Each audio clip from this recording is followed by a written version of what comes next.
was wondering about the moth joke and the dolphin joke, the Conan O'Brien show, which I've watched like an embarrassing amount of times. I was just wondering, like, going into those story jokes, you know, the shaggy dogs or whatever, was there an agenda that you were steering away from? Like, what did Conan think you guys were going to talk about? And would he just have you on the show just be like, come and just tell jokes because you don't know anything? Well, when Conan started, no one would go on his show. You know, and I started Saturday Night Live at the same time that Conan started his talk show. And so he wasn't that successful, so he'd always phone me and go, the lady with the potato chips canceled, you know, and I'd fill in, you know. And so a man only has so many stories, so I had my one. And I told that on the first show. But the way like, for instance, like the moth joke, I was on Conan, you know, and he said, you know, you're going to be on one segment. So I did this segment. And then at the end of the segment, he goes, you got to do another segment. I'm like, but I got nothing to say. And then I remember Colin Quinn told me this joke that said, like, a moth was into a podiatrist's office. And he says, oh, I have all these problems. And the podiatrist goes, why did you come in here? And he goes, the light was on. And so I said, maybe I'll do that joke, but that joke only takes 8 seconds. So I know a thing has to have a beginning, a middle, and an end. That's what I've always heard, even though I don't fucking understand what the fucking means. That's why I put a big, long middle.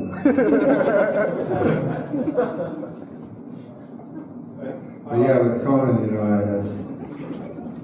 What I do is, you have to, in these talk shows, they have these people called pre-interviewers, and you tell them the story, and they go to the host, and they tell the host the story, and then you tell the host the story that he's already heard. So you feel like a goddamn fool. So instead, I would make up stories, and then so, you know, let him go, I understand you got a haircut. I go, no, I don't got no haircut.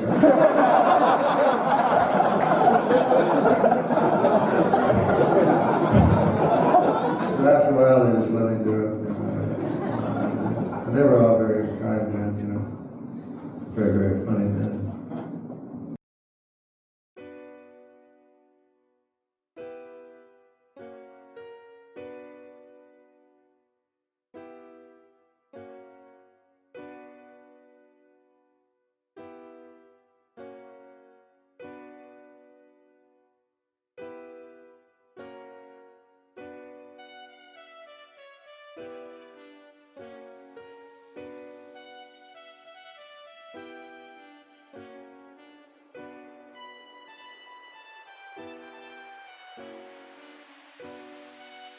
My family comes from Russia. They're Russian Jews.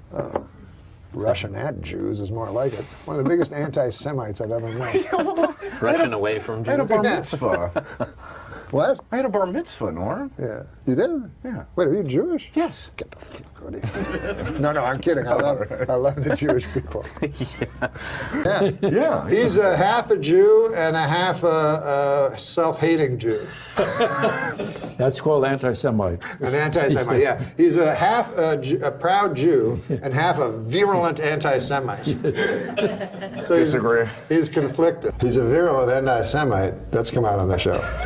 Had a bar mitzvah. But there's never anything about it. Virulent? Well, he's a that a Holocaust word? denier. Oh. I know you're very good friends with David Irving, the author, who he reads constantly. Yeah, I'm not friends with David Irving. Do you know that he, though, is a revisionist? Oh, you're a revisionist? Well, he's a denier, Holocaust denier. But he's never read David Irving because he said he's too smart. And I tell him, well, David Irving would be your biggest ally, you know what I mean, instead of these morons. You knew David Irving instantly when I said it, as if you're his best friend. He's Jewish. Are you Jewish? Yeah. Okay, then you'll get it. Oh, okay. Okay. Half Jewish. No, I'm full. Full Jewish. Full Jewish. All right, then. But you're young, so you might not get it. Maybe. Okay, so here's the joke. Holocaust denier. I'm also. I'm not going to hold that against you. Thank you. Totally agree. 30 kids. 50 Oh, was it 50? Something well, like it's that. the same thing. Some people, they the whole deserve 600. capital. No. Get into Are you numbers. anti-capital punishment or something? No, I'm pro-capital punishment, but this guy starts talking numbers and deaths. Be careful, because it always gets back to the Holocaust denial. What? What do you mean when you say stripped of everything? Don't start this again. Please don't start this again. He doesn't believe in the whatever. What? I never got to go to He camp. doesn't believe in the Holocaust. I never went to camp when I was a kid. Is that a good change of subject? He doesn't believe that the Holocaust happened. Do you not believe that? I had a bar mitzvah again. Yeah, then he says Why he would has you a have a bar brother mitzvah if that's- you didn't believe the Holocaust happened? Jesus, every time. I'm surprised this guy's still on the air. He's a Holocaust denier. Oh, well, I'll have another one for you tonight. Soon as we leave here. He's a revisionist, a Holocaust denier. Oh, God. Wow, you feel better. All of a sudden. Wait, is it? Are you or not? I had a bar boy. mitzvah. Yeah, I had a bar mitzvah. I'm full Jew. What do you think about guys like this, though? This guy? Yeah, He seems like comes an around. odd This is his little joke against the Stone against Roses. the poor masses that came out of a chimney. Being from Manchester, this has nothing to do with the Holocaust. I didn't bring up the Holocaust. You did. I love the fact you sort of gleefully said, I didn't bring up the Holocaust. I normally do by mistake, but today, didn't even bring it up. I know what a Passover Seder is, but the worst Passover Seder is when you're there and this guy is talking about the smokestacks of Birkenau not being true. Because he Bring that doesn't up think at it's Pesach. true. There's no way I would bring that up at Pesach then. You can't ignore it. I ignore this fucker when he starts talking about the smokestacks at Auschwitz and how the shadows couldn't make sense and all that shit. Oh, I had a The Holocaust. That really answers me. You can't too ignore him. I ignore this motherfucker. He said, how could there be poison, a poison gas? I don't know much about the Holocaust, but what did they have inside the... The two of you together just are really giving a great homage to that whole time. Inside the gas chambers, they put a certain type of gas. Zyklon 5. Zyklon gas. There's a Now, number. the guards would open the door and get the Zyklon all over their hand and die also. How would that not Maybe happen? there was a subdoor. But he had another thing. I don't want to make pretend we're some. He said when the Allied planes came over, they have pictures apparently of the smokestacks, and he said the smokestacks drop a shadow. The smokestacks that we all know spewed out the sad remains of human souls that once had dreams and once loved.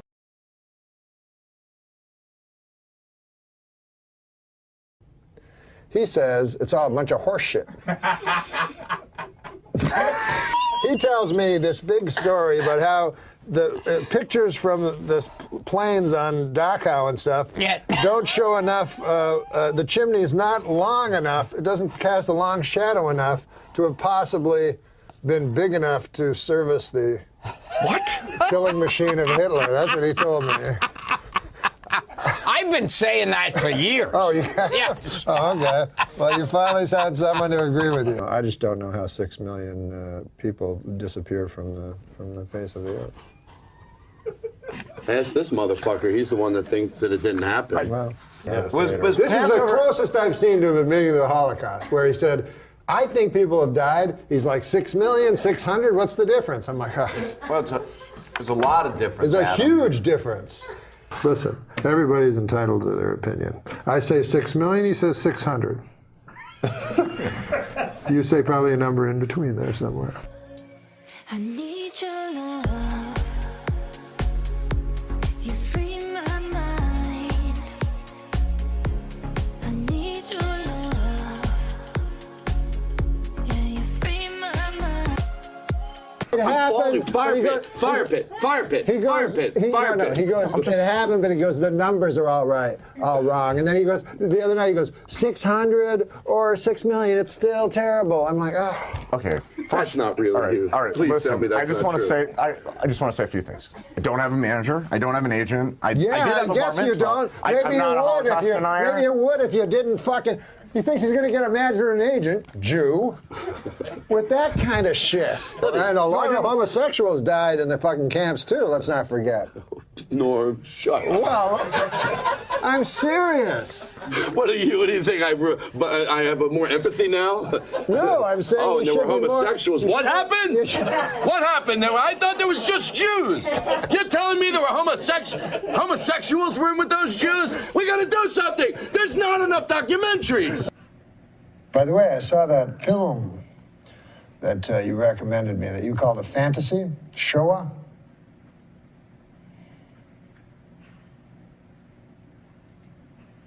Horrifying.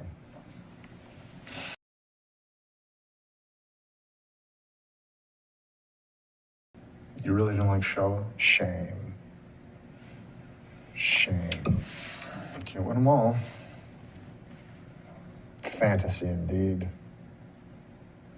Somebody's using the word Holocaust for a joke. That's It's terrible. that stupid Chelsea girl. Handler. Yeah, she's got a guy and they love Holocaust, the word. God, what is with that? With that dwarf she's got with it, a misshapen dwarf. Yeah, and he's they not love a white. Holocaust. He's not a white man either. No. And they do Holocaust humor. Yeah, and I keep, why does she keep repeating that joke? God, even that word. Terrible thing to bring up, yeah. God Almighty.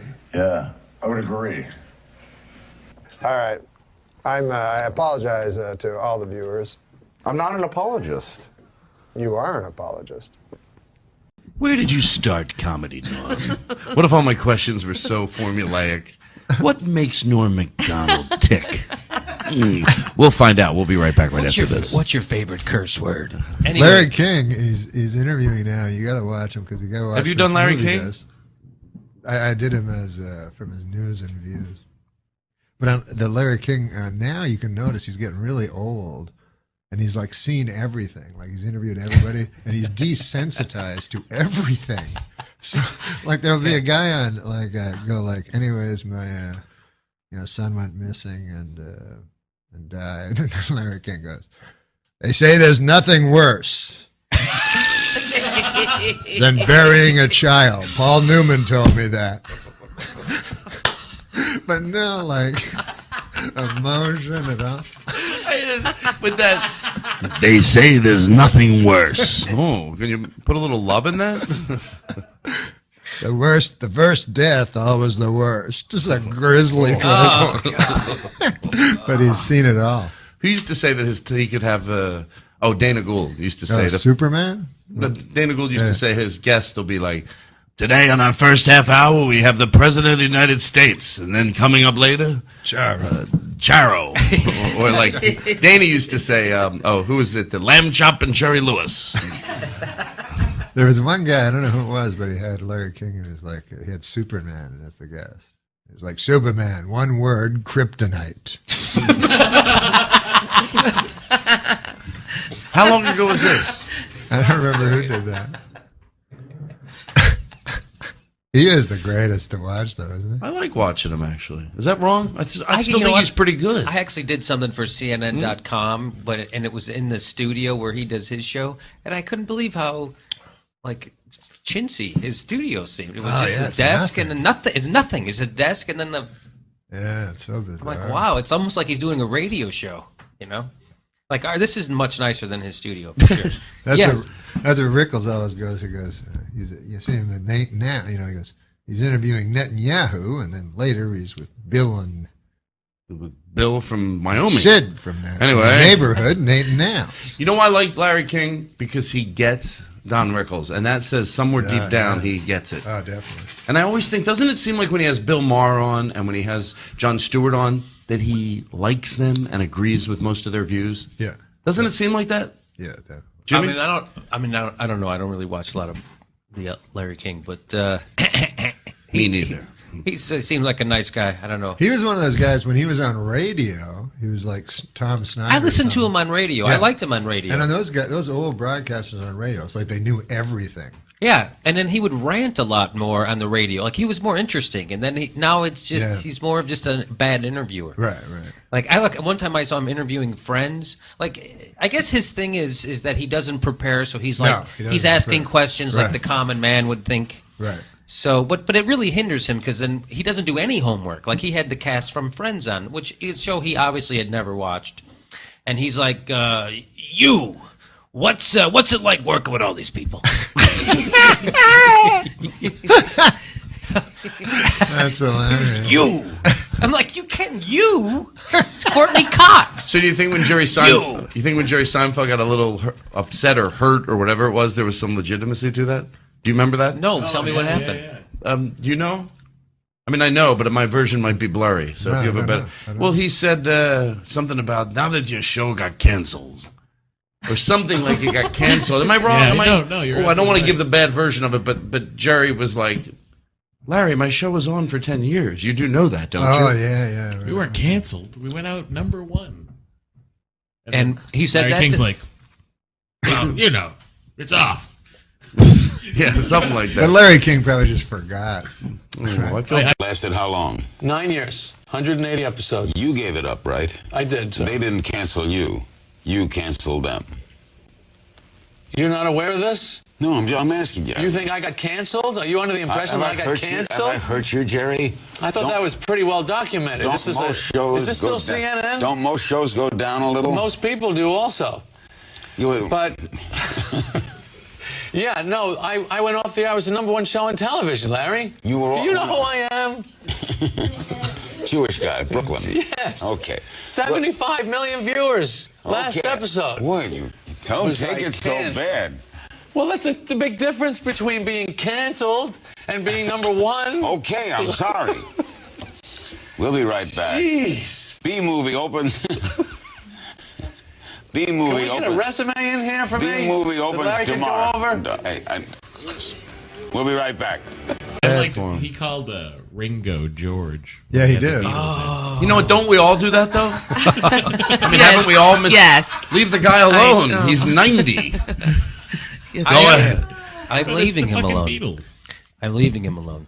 Where were you when John passed? George, where were you?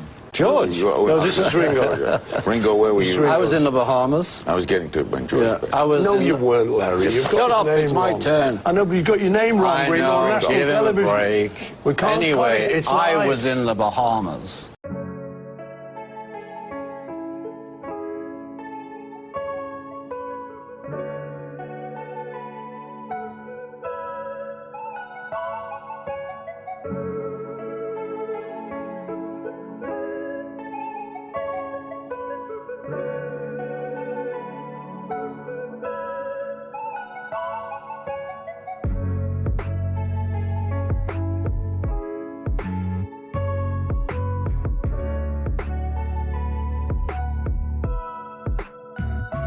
I love my mother, She lives right beside me here.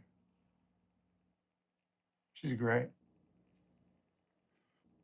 I don't think my mother has ever spoken a word that had any irony in it. You know what I mean? Like, she's just earnest. She's just happy. She knows how to love. She doesn't judge, Oh, he definitely wanted to. I'm sorry, Molly. No, you go, Adam. I was just going to say he definitely wanted to make the point he loves his mom. That's what I was gonna say. That's a Because it was like a tearjerker, funny. moment where you just have this glimpse where he takes a pause and he's like, "She's great." Yeah. Remember? Yeah, absolutely. Like, she'll go sometimes to the grocery store and come back. The other day, she did this. She come back, she said, "Oh, man, funny thing happened in the grocery store." I said, "What happened, Mom?" She said, "A woman came in and bought a grapefruit, and it cost $1.69, and last week it cost $1.19. And then I said, "Well, that's not a story, let alone a funny story. I don't even think that would be considered a story." Think about that unconscious, subconscious thing, because I remember my buddy one time, he's in psychology, he went to college, this guy, and I love milk, right? So we were eating a meal one time, and so I take a drink of milk, and my friend goes, "You know why you're drinking that milk, right, Norm?" And I say to him, "It's not because I like milk, I know that." Because I know this guy, So he goes, "No, it's not." He goes, "The reason you're drinking that milk is because you miss sucking on your mother's breast." I'm like, ah. Now, you guys don't know my mother. But she's wonderful. She's a saint. You know how people, say their mothers are saints? My mother is actually a saint. So, I mean, she hasn't performed 2 miracles or anything. She's not actually a saint. But she's much more saint-like than your fucking mother. That's what I'm saying. But there was a generation, like my mother's 85, there was a generation of women that you all know. Maybe it was your mother, maybe it was your grandmother. But they lived at a time, and I support you, me too, you too. More than anything, because, for the young girls, it's going to be fantastic. But no one like my mother will ever exist again. And it's just this generation of women that were so, selfless, and like my mother would be, the type of woman, like at dinner time, everyone's eating, and she's in the kitchen, and everybody have a second, are you sure? And then, oh, but the turnips, and wanted to make sure everybody got, and then she would, whatever was left, she would make a little plate for herself, and that's what my mother was like. Still is like. She lives right beside me. Her eyes shine love.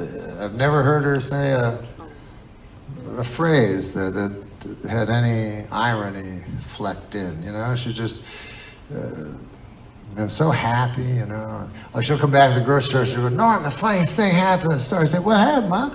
She says, there was a woman buying pineapple. It was $1.69 last week, and this week it was $1.19. I'm like, that's not a story, old bag. What the fuck? A story. I don't say that, but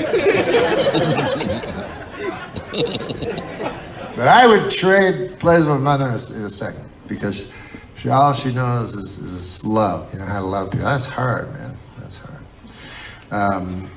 Anyways, I forgot why you brought that up. Oh, I remember. I don't want to suck her tits.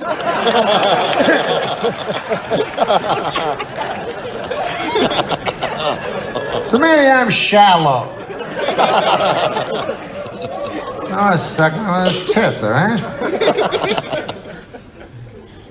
So anyways, I'm having this discussion with this guy at the fucking restaurant, and now, after he tells me this, the milk is still there. And what the fuck am I gonna do? Guzzle it? Milk, I can't just leave it there. It was the worst. Whatever. Oh, and then it came time to order our entrees. You know what this guy gets? 2 meatballs and a banana. I'm like, hey! Wait, wasn't even on the menu. Like he had to. What's good for the goose is, this is just absolutely. I read about that subconscious, unconscious. They said when you pick a president, this is an election year. This is kind of some word. Apropos. You ever say a word, you go, I hope this is what it means. Straight to the heart. I went a long time acting like I was broken apart by you.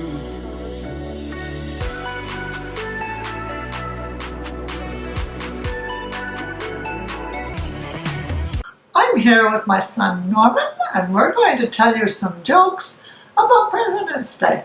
What do we call George Washington's false teeth? His presidentures. What U.S. president has long legs, a black beard, and an unusual smell?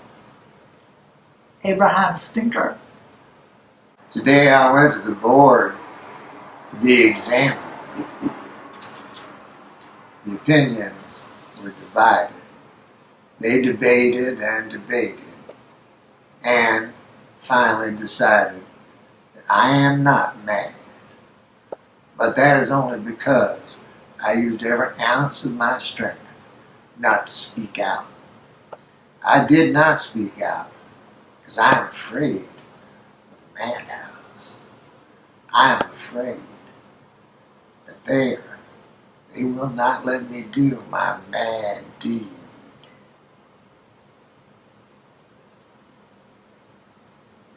What George Washington be if he was alive today? Really, really old. How many of Trump's senior presidential aides do you need to make a light bulb? None. They're meant to keep them in the dark. They declared that I was prone to certain sorts of affectations and such, but that still, I was in my right mind. As for myself, I know that I am mad. What would you have if you crossed a vegetable with the first president, George Washington? The doctor prescribed me something and told me if I followed it strictly, that I would not be troubled anymore. Oh, what I would do not to be troubled anymore. It is too tormenting. But I will tell you, in due order, how I came to be examined, how I lost my mind, and why my madness betrayed me.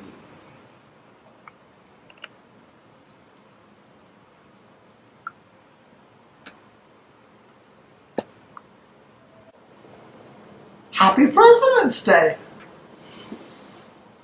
Hey everybody! This week, a New Jersey woman, Rita Glusman, was charged with hacking her husband to death with an axe, cutting the body into pieces, and having a cousin dump them in a river.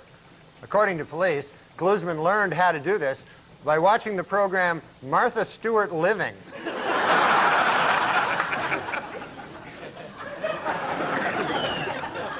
This week, CBS aired the Martha Stewart Christmas special, in which she demonstrated that with an old soup can, some used tea bags, some string, and some sparkles, you can make a useless piece of crap.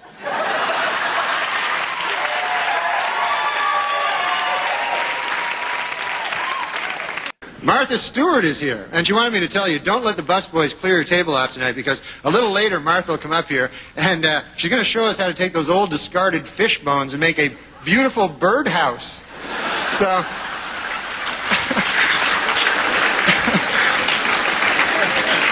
That's nice.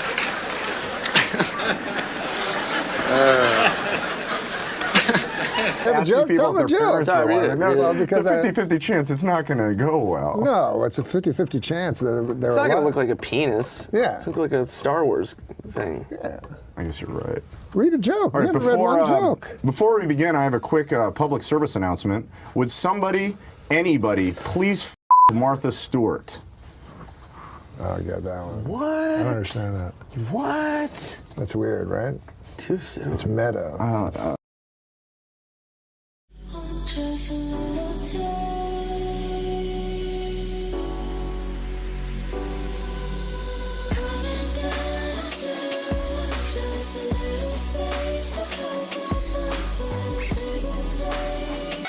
Well, the holidays are just around the corner, and here with tips on how to make this Christmas truly special is nationally known authority on style, Martha Stewart. Martha?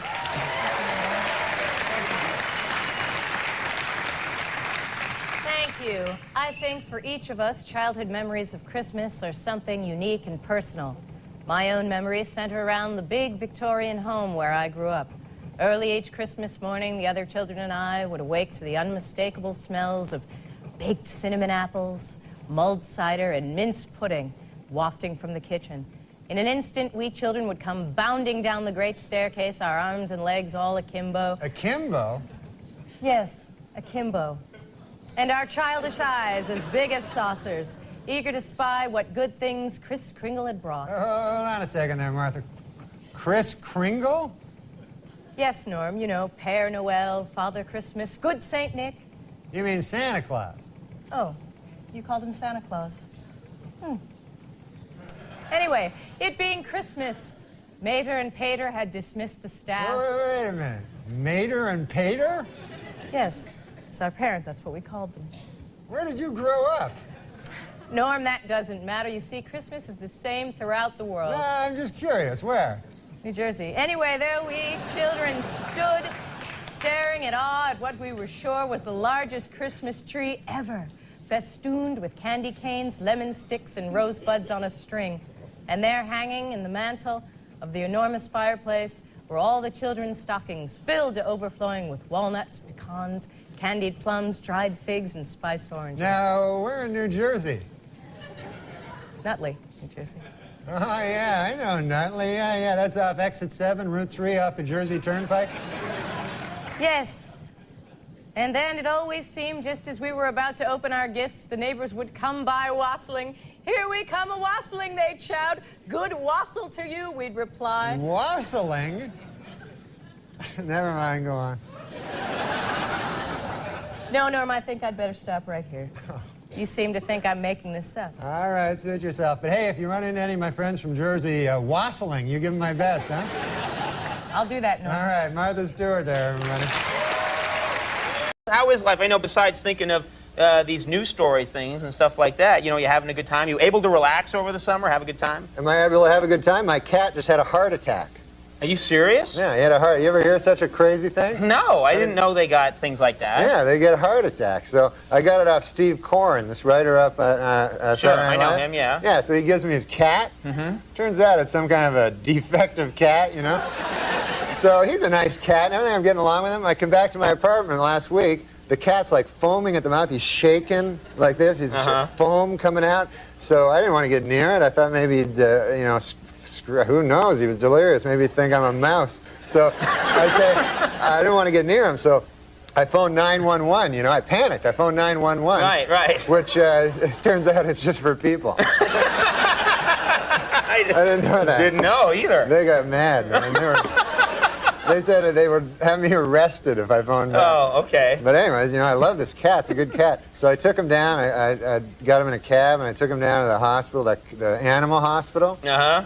And the guy tells me my cat had a heart attack. He takes him away. He says, oh, yeah, he had cardiac arrest and stuff. And he started asking me questions about, like, he says, I said, what would cause that? He goes, you know, diet, stress. Stress? Yeah. Well, he had a big promotion coming up. So, and then he let me visit the cat. He says, you can visit the cat, you know. There's visiting hours. I go, all right. So you go in this room, and then they bring the cat in a cage. He's all drugged up. And then they put the cat, like, on a bed. And then the guy goes, okay, we'll be back in a half an hour. You have half an hour, you know? So I'm with the cat, like, for half an hour. So after 5 minutes, you know, I figured, I got a life to get back to. You know, it's a cat.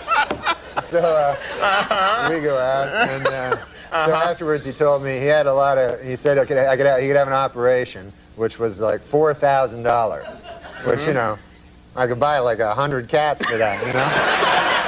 But then I figured, what the hell would I do with 100 cats? Right. So you got the cat. You sprung for the operation. No, I didn't. Oh.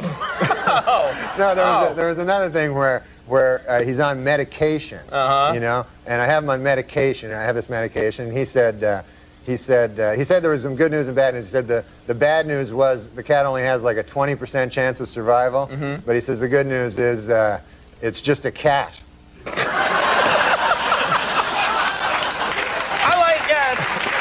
He's a bad doctor. He's a bad doctor, too. You know, I find out more and more about you every time you come on the program. You know, I always study up on a file, and I learn more about you. And I was really surprised to learn. I didn't know this. I didn't know this, but you were a bartender. Yeah, I did a lot of jobs before I got into comedy, you know, and for a while I was slinging the hash. No. You idiot. That was when I was a fry cook. I was a bartender. I was slinging the drinks, you know? Sure, right. And, oh, man, that was fun. I'll tell you what was fun about being a bartender. Always a story, you know? Really? Always something funny happening down at the bar. Well, that's perfect for a talk show, then. Yeah, this is a good example. One time I was working in there. Drunk guy comes in, you know? And you're not supposed to serve the drunk guys. You know, that's one of the things you learn.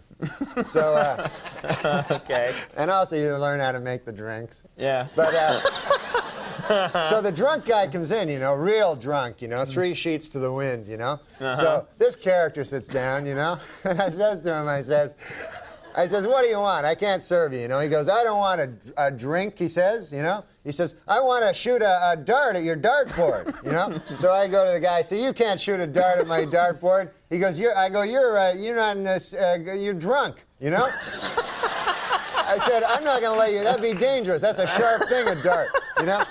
So the guy goes, no, let me shoot 1 shot at the dartboard. So I go, all right, 1 shot, that's it. So the guy shoots the dart, bullseye. I never seen anything like it, you know, even in his state, bullseye. So the guy says to me, he says, what do I win? You know? So I don't know what he wins. I'm confused, you know. So I start looking around, try to find something for him, and I see right in the bottom of the bar area, there's a shoebox with a turtle in it. From where? What is that doing there? What? I was gonna give it as a gift to my nephew. Okay, all right. He wanted a turtle, and I said, I'll get him a turtle. That'll be a good gift. Okay. But then later I thought, that's a dumb gift, a turtle. Nobody likes a turtle, you know? The kid will probably just put him on his back until he dies. Kids are cruel, you know? So I said, why not just give it to this drunk? Okay. You know? Okay. So I said, here's your prize, here it is. And so the guy takes it in a shoebox, you know, and he goes, thanks, and he walks out with it. So I figured that's the last I'll ever see of that guy. Sure. 2 weeks later, the guy shows up again. Drunk again. So now I go, oh my God, that's that guy from 2 weeks ago, you know? So he walks up to the bar. I go, I can't serve you, buddy. I can't do that. He goes, he says, I want to shoot a dart at your dartboard.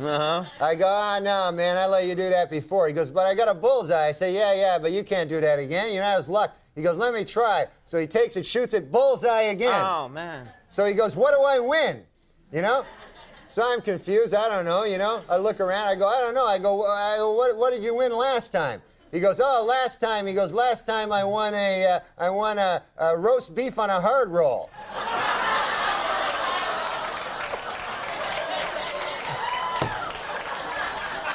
It was the turtle. We know it was the turtle. It was the turtle. We know. Oh my God. It was the turtle. Guy must have gone out and ate it. It was crazy. Oh, he ate the turtle. I see now. It was crazy. That's the real end of the joke. It wasn't a joke. I know it really happened, right? God forbid that was a joke. Sorry for calling what really happened to you a joke. When I was young, there was a fella went by the name of Jacques de Gautier. And he was from Témiscamingue, Quebec. And Jacques de Gautier, he was a fella that really thought. And he was smart, you know. He was our hope, I guess.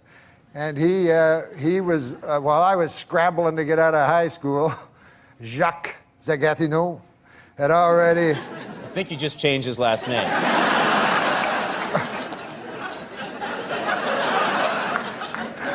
Well, you know, a man grows.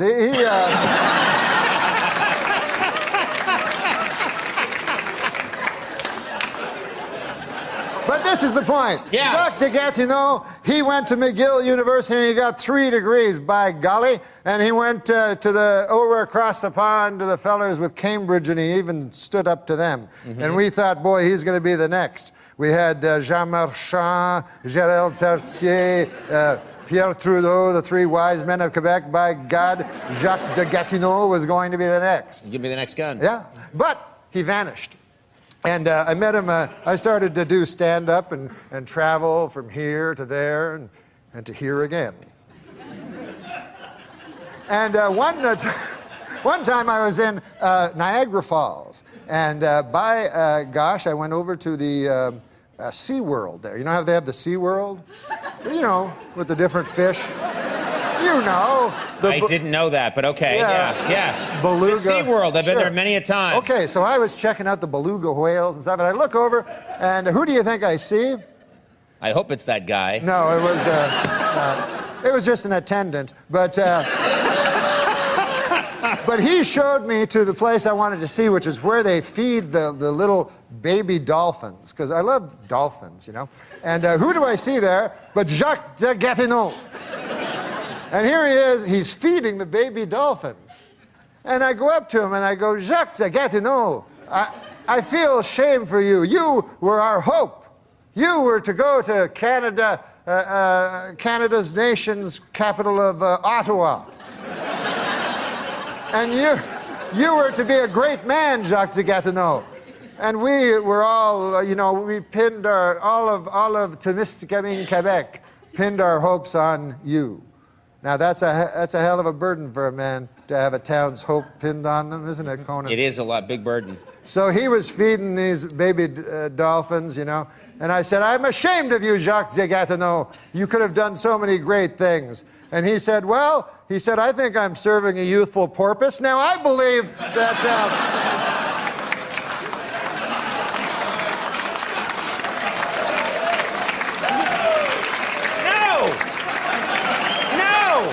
I knew that was going to happen. I knew that was going to happen. You don't encourage that. It's like... That was a 40-minute story. It's like somebody... Youthful porpoise? Youthful porpoise. Yes. Not porpoise. I don't know. Good God. I know. That was way out of line. No, that was way out of... Who are you to criticize Oscar Pistorius? It's like somebody saying, I got to show you something. They take on a 4-mile hike to show you a dog turd. You say there's no way we could go back, and that I've broken what we had. Oh, I wish that you would come around. No. Did you ever hear the joke about the fella that he went to a house in and it was very isolated, and there was a woman there and her mother, and they looked very much alike. Do you ever have occasion to see that, where the mother looks so young it could almost be a sister? Yeah, for sure. And so he was with the mother and the daughter, and he went to bed, and he turned off the lights. It was very dark, as it is in summer, as it is in the country, you know.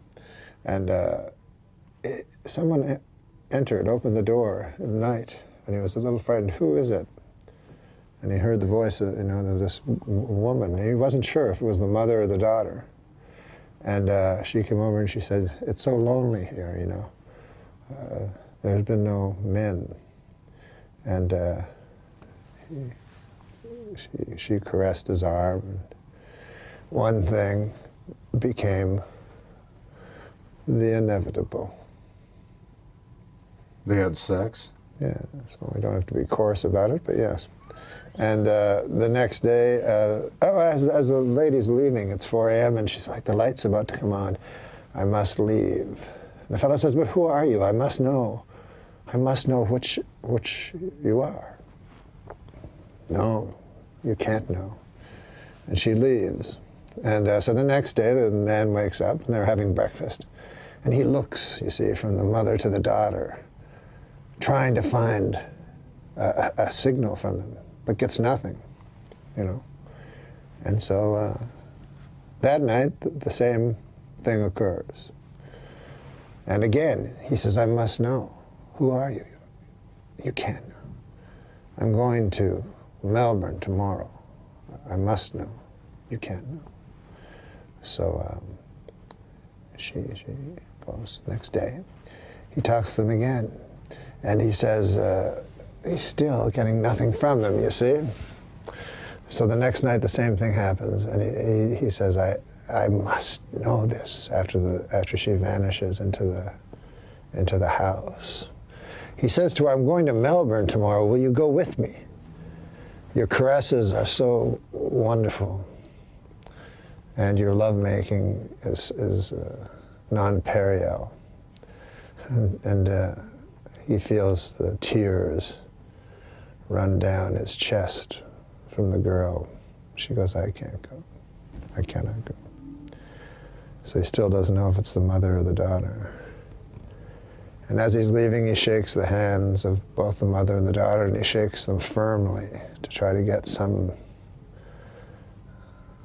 feeling from them, but nothing, still nothing. And so he leaves. And the old man, the driver, drives him to the boat where he is to sail away to Melbourne the next day. And the old man says, you know, why this place is so isolated? No. The man says, why? Well, it's so isolated, you see, because there is another sister that lives there, a leper.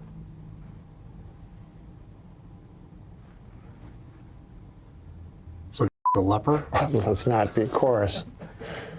Good God, man, that's not how you tell a joke. That's supposed to happen through your mind. That's supposed to. But yes, a leper. And you often speak of your native Canada. Yeah, I love Canada. You mention it a lot. Yeah, people love a couple of people. 3 to be exact. Yeah, they like it. That's important. Where are you from? Are you from a big city? Where are you No, from? I'm from a little town. It's called Monkland, and it's only 108 people. 108. That's yeah, small. It's country. You know, it's really rural. And but man, I'll tell you, there's lots of funny stories from there. Well, I'm sorry we don't have time. Thank you very much for coming, Norm. It was good having you here. It was Norm MacDonald. Good night, everybody. Because farm really, people, you there know. are funny stories from this town. Yeah, because farm people, they all seem to be, you know, there always seems to be a funny story. I remember one time. There better be, Norm. There was a guy, man. He lived down the road. His name was John Neil Mergerison. And this guy, I went to him once. I've been away for a couple of years, you know. I moved to the city, you know, and I came back. And I said, John Neil, how you doing? You know, I went to his what do you call, farm? And yeah, that thing, yeah. So he's showing me his pigs. He had a bunch of pigs there, you know. He had a bunch of pigs, a bunch of them, and one of the pigs had a wooden leg, you know. What? Oh yeah, a wooden leg. So I thought that was odd, you know. So I says to him, I says, John Neil, that's odd. There, what's that pig? What's the story with that pig? So John Neil, he goes, oh man, Norm, he says, that's a special pig. He goes, you wouldn't believe that pig. I go, yeah, what, tell me about it. He goes, that pig, you wouldn't believe it. He says, last winter, you know, he goes, the house burned down. You know, you probably heard, the house burned down. And he says, me and the wife, we were sleeping on our bed. And he says, we never would have heard. We never would have heard. We never would have woken up. But he goes, that pig, he broke out of his pen. He ran all the way to the house. And he went up to the bedroom window, you know. And he says he starts hitting his little snout on a window, you know. And he says, me and the wife, we woke up. And we got out, man, just in time. We escaped that inferno. He didn't use the word inferno. He's just a farmer. But you threw that in there. Yeah, he says we escaped that conflagration, you know. So I go, man, that's quite a story about the pig. He goes, oh man, it doesn't stop there. I go, really? And he goes, yeah. And he goes, just later after that, like the following summer, me and the wife were plowing in North 40, and our little boy, only 2 years old, man, fell into the well, and all alone, you know, and we no way we could do anything. We were plowing, and he says we didn't hear, you know, and he says, man, and you know, we're getting older. We're probably not going to have another kid, you know. That kid means everything to us. I go, I know, John Neil, I know that. You don't have to tell me that. So I said, what happens? He goes, that very same pig. He says, he heard the child's wailing plaintive cry. He didn't say plaintiff, you know, he's a farmer. But he says he heard the child. He broke out of his pen. He ran all the way to the well. He looked down. There was the poor son of ours there, Billy, you know, down at the bottom of the well. He says the pig, he took his snout there. He started pulling up on a rope. And the kid got right out, you know, and man, that's great, isn't it? And I go, man, that's the greatest story I ever heard. Man, oh, what a pig. I said, what a pig that is. I said, one question though, John Neil. I said, he got a wooden leg. I don't understand that part. Pig got a wooden leg over there. John Neil goes, man, he goes, what are you crazy? He says, a great pig like that, you can't eat him all at once. You know, he says,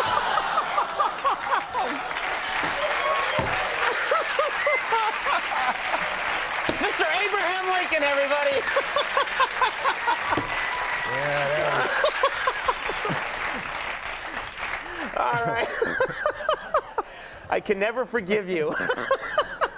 All right, well, let's mention this. Saturday Night Live this week's with Phil Hartman. Yeah, it's going to be Gin exciting. Blossoms on that show. That's a great show. I don't know who they are, but Phil Hartman is great. Norm MacDonald, everybody. Richard E. Grant, Gold Dust are coming up. We'll be right back.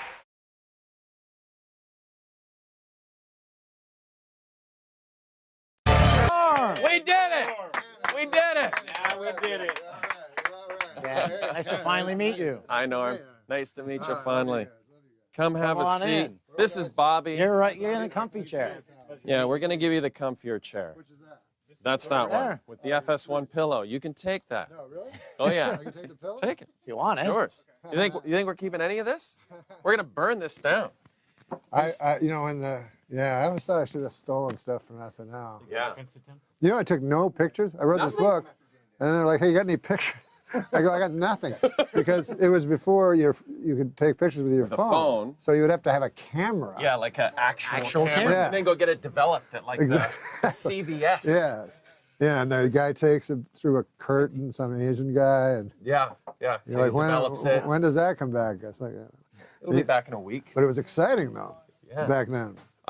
We 'Cause have. you'd come back. If you're interested, we figured you might be interested Oh yeah. in this, especially this one. I mean, that's comedy, but this is also see that's a her little piece songs. of our history there. Yes, sir. Well, Snowbird she starts with, which is the only song I know. And then Why the does last Anne song. Murray not have a residency in Vegas? Could she not Yes, sell right? out? she should Maybe be on able to. Fremont? Right. Or even Fremont. But even what's that place? The other people do it. Oh. That town. My phone, I answered my phone. Branson. Yeah, Missouri. Branson. Yeah, right. Anne Murray. Yeah. Anne Murray must have a following. Yeah, she would be good there. Gordon Lightfoot is just. He's hanging on by a thread. That's for sure. Yeah, he still does his Massey Hall thing every Yeah, year, yeah. And I don't think it's. I think it's a No. little shaky now. But what a writer that guy was. Oh, When yeah. I first heard that record of Edmund Fitzgerald, I thought it was from 1700. Right. It turned out it was like from 1975. I'm like, what? I know. Exactly. But the lines in that song are like, oh my It's God. incredible. Where It does holds God up. go when the something? Yeah, something. I heard Burton Cummings. Fitzgerald. I heard Burton Cummings do a hilarious thing. It was he did. great. He did an impression. You just had such a great voice, Burton Cummings. Oh, yeah. But anyways, he just ragged on Gordon Lightfoot. Then he did an impression of Gordon Lightfoot doing Maggie May. Oh, And he's really? like, how does Maggie May go again? What's the line in Maggie? What's one line in Maggie May? Hey there, Maggie. I wish I had something to say to you. Yeah, you sing it. It's late Hey September. there, Maggie, I wish I had something to say to you. It's late Hey, you. September. So it's like super non-sexy and. Don't worry about this. Just keep your. Oh, I get my coffee? Yeah, Maybe I. take this. Oh, home, this is all right. and you Okay. can. All right, buddy. All right. We're fine. So I am. I'm just. Just sitting hold here on with to your it. record. No, you're actually promoting Why don't an I old promote Anne this? Murray record. Sales have been dropping a little. Okay. She's beautiful though. Yeah. Didn't she do a duet with Kenny Rogers? Did she do a duet with Kenny Rogers? That one. I can't remember. She did a duet with someone. She's got a good head of hair, though. Yeah. Does she ever, huh? She's a handsome woman. Handsome woman, good golfer. She's a handsome She's golfer. a good. She's like a scratch golfer, apparently. My friend was at. She's a girl, and she was at David. Some guy's house. So, anyways, the guy is a secret gay guy, and then the woman is a secret woman like her. Like a lesbian. A lesbian. Yeah, Secret woman. She's a lesbian. Yes. I should be wearing this. This is yeah. You don't have to wear that, but it's. No, it's ridiculous. But we It did looks enjoy ridiculous. it on the herd. We did enjoy it. So she. Wait, what was I talking about? Oh, the secret secret woman lesbian. Oh yeah, so my friend was there, right? And the wife goes up to her, and she says, "Do you watch the LPGA? Do you follow the LPGA?" Which apparently is some code. Oh. Oh, Yeah, okay. Yeah. So my friend, this girl, she goes, "Well, sometimes, And then the girl's like, "Oh, it's really, something that you should really follow." Very entertaining. All right, we're gonna do it. We're gonna get going. Wait, I got, God damn, man. It's like I was saying on Saturday Night Live, you know, they've done it for 30 years and everything's a panic. Yeah, exactly. Like, it's 10 seconds, they're screaming, you're like, fuck, you don't have everything ready yet? Yeah, here we go. Had 40 years to get this right. They're still trying.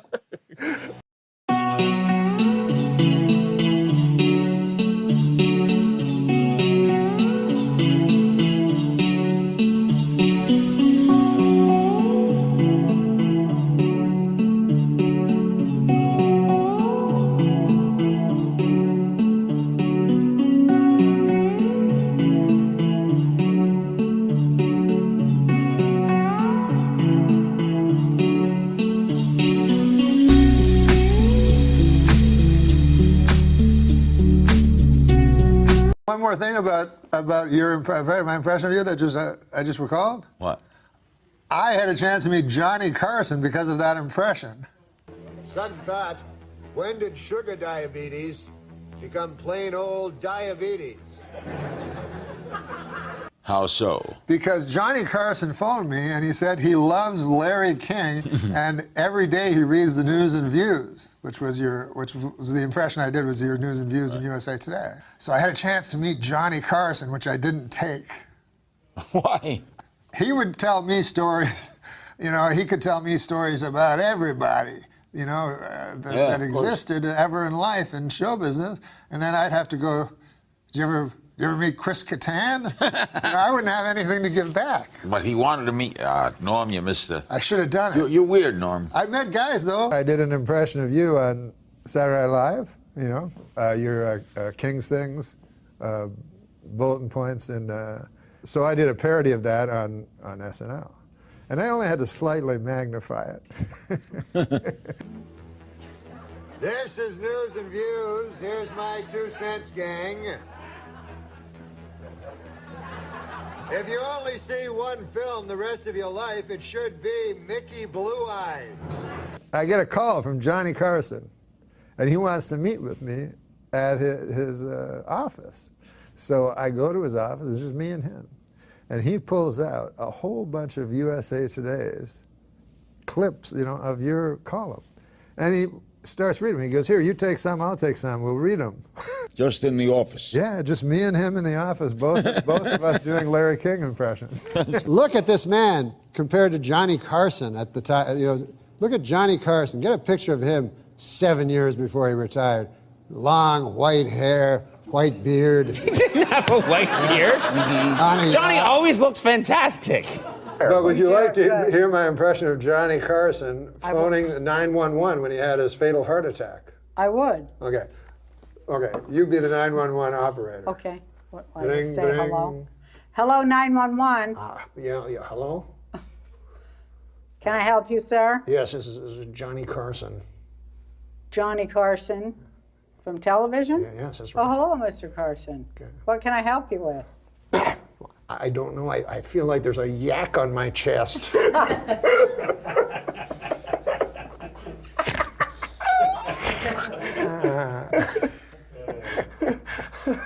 did have a lot of yak jokes, didn't you?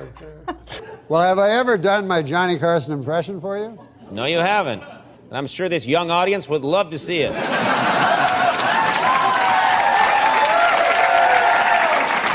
You can play along. You can be the 911 operator. This is Johnny Carson when he was having his heart attack. You be the 911 operator. Yeah, okay. Say hello. Hello. Hello. This is Johnny Carson.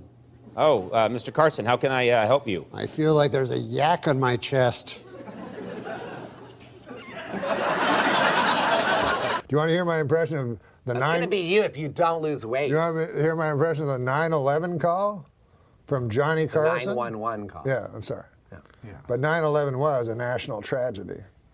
Yes, it was. Why do you laugh at that? You said it. Johnny Carson died at 80 years old. Okay, Johnny Carson died at 80 years old. Would you like to hear my impression? Would you like to hear my impression of Johnny Carson? Call. Johnny Carson's 911 call. Because he called while he was having a heart attack. No. Would you like to hear my impression? Okay, you be the 911 operator. Hello, operator. Operator Mary. Yes. What is your 911 emergency? I feel like there's a yak on my chest. Hi-oh. All right. We would like to thank Andy Dick for being on the show, and to end the show, Andy Dick will be reading a joke, and then the show's over. Good night, everybody. Andy? Purple sun. Oh, can I do a Karnak? I was trying to. Can I do a Karnak? Yeah.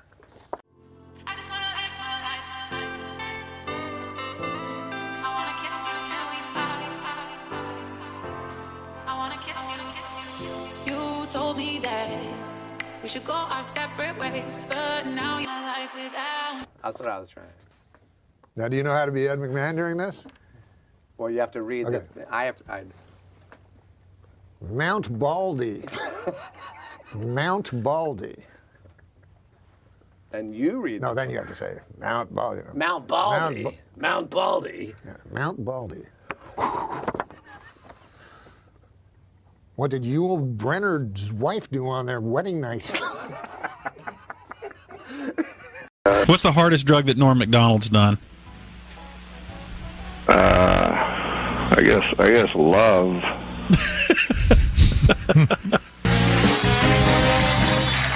Where did you go? I had to go powder my nose. Oh, man. I've never seen a guest do that before. I had to go. You ran away during the commercial break. I ran away, I freshened up, I powdered my nose. Freshened up? And then I took a piss in the sink. All right. Why? Why do I ask? It's my fault. You go to, you start doing comedy, and, you know, what is interesting to me is we hear about this. Cocaine is not working. I'm from the time, let me tell you something, Jay. I'm from the time, I remember when pot was something you cooked your eggs in.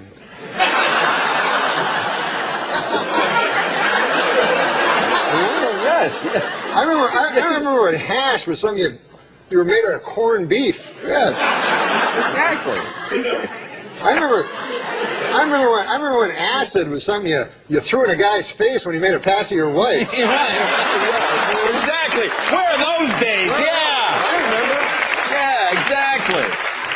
I remember ecstasy when it was just the feeling you had when you threw that vial of acid in the guy's face. So wouldn't you love to ask Dole, like, when he was doing the commercial for what they now call erectile dysfunction? Yeah. And I mean, how do you feel when you sit down and do that kind of a commercial? I mean, it's got to be a little embarrassing, you know. I don't feel that an old man should have erectile function. Don't you? No, just thinking, you know, because they have that Viagra thing out. Yeah. And the other day, you know, Bob Dole came right out and said He was one of the first. Yeah. And, you don't want to hear about Bob Dole's cock, you know? I mean, President Clinton's cock, Bob Dole's cock, what the hell? But mostly, an old man like that, you don't want him to have a super hard cock. You know what I mean? Why? Why? Because an old man, you want him to be, got a pipe going, a newspaper, the dog at his feet there.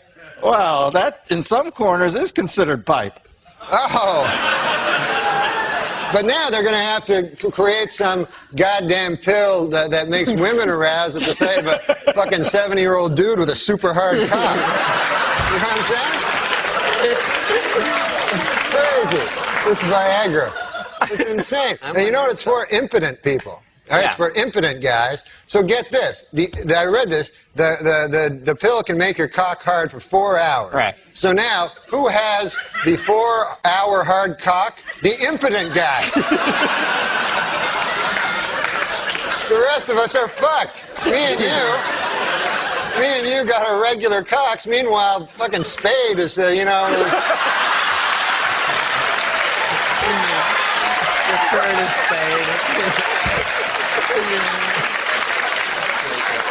Oh, man. I didn't see it. I didn't see it coming. Dude, I know you didn't. He brought it all around and then a vicious rip kick into his best friend's gut. Once there's too much cock talk, I try to just zone out for a minute till it goes back. the other way. If there's too much cock talk, this guy has fevered nightmares all night. Dreams, I mean, like sweaty, fevered dreams from the cock talk that's been all over his head. Why bury me twice? He's killing me. No, he's a good man. That erased it. All right. No, he's a good man. Who cares? After all that, that's the whiteout he puts on. Yeah, I know, it's awful. After he talks about you doing chin-ups on cock for 18 minutes. No, he's a good guy. Just backstage, a lot of celebrities back there, man. I was talking to Jerry Jones, you know, the Cowboys owner, and he's disappointed, obviously. Yeah. Well, he's a good guy, though, man. He's talking about rebuilding the team, you know. And he told me, he says, we have to get back to what made us a championship team. Strippers and crack.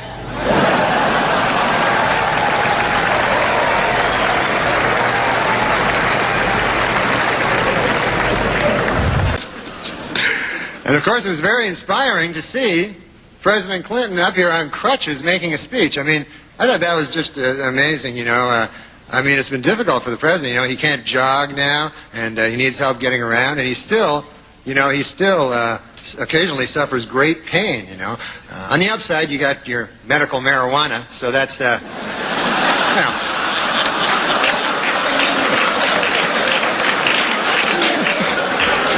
You must inhale, sir. It's the only way you're going to get better.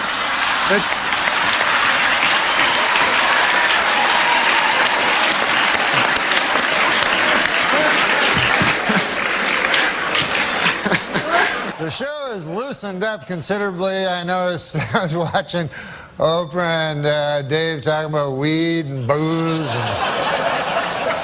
And I don't do either of those. The hardest drug I ever did, LSD. And I remember I was a kid, I was like 16, and I remember they warned me, they said, hey, you gotta be careful with that LSD on account of you can get a flashback. 10 years can go by, 20 years, 30 years, and a flashback will happen. So I thought, hey, that seems like a good deal. You know, you tell me I buy a drug for $5, I eat it, I get high, and then 20 years later I get high again?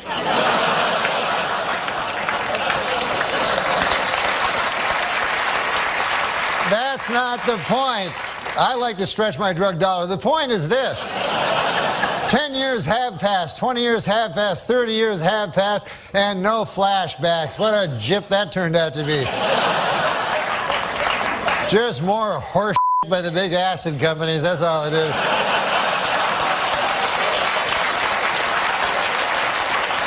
All right. I want to apologize for running out earlier. I don't know if anybody saw that.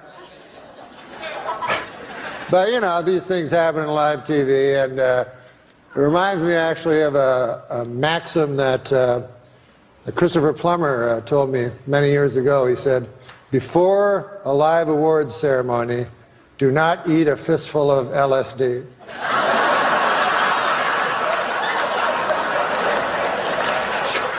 Take that with you. Now, Norm, I remember years ago you told me that you were there for the birth of your son, and I always remember this. And you said that was the most exciting thing you had ever participated in. Do you remember that? Yes. Yes. And then what happened? I took crystal meth.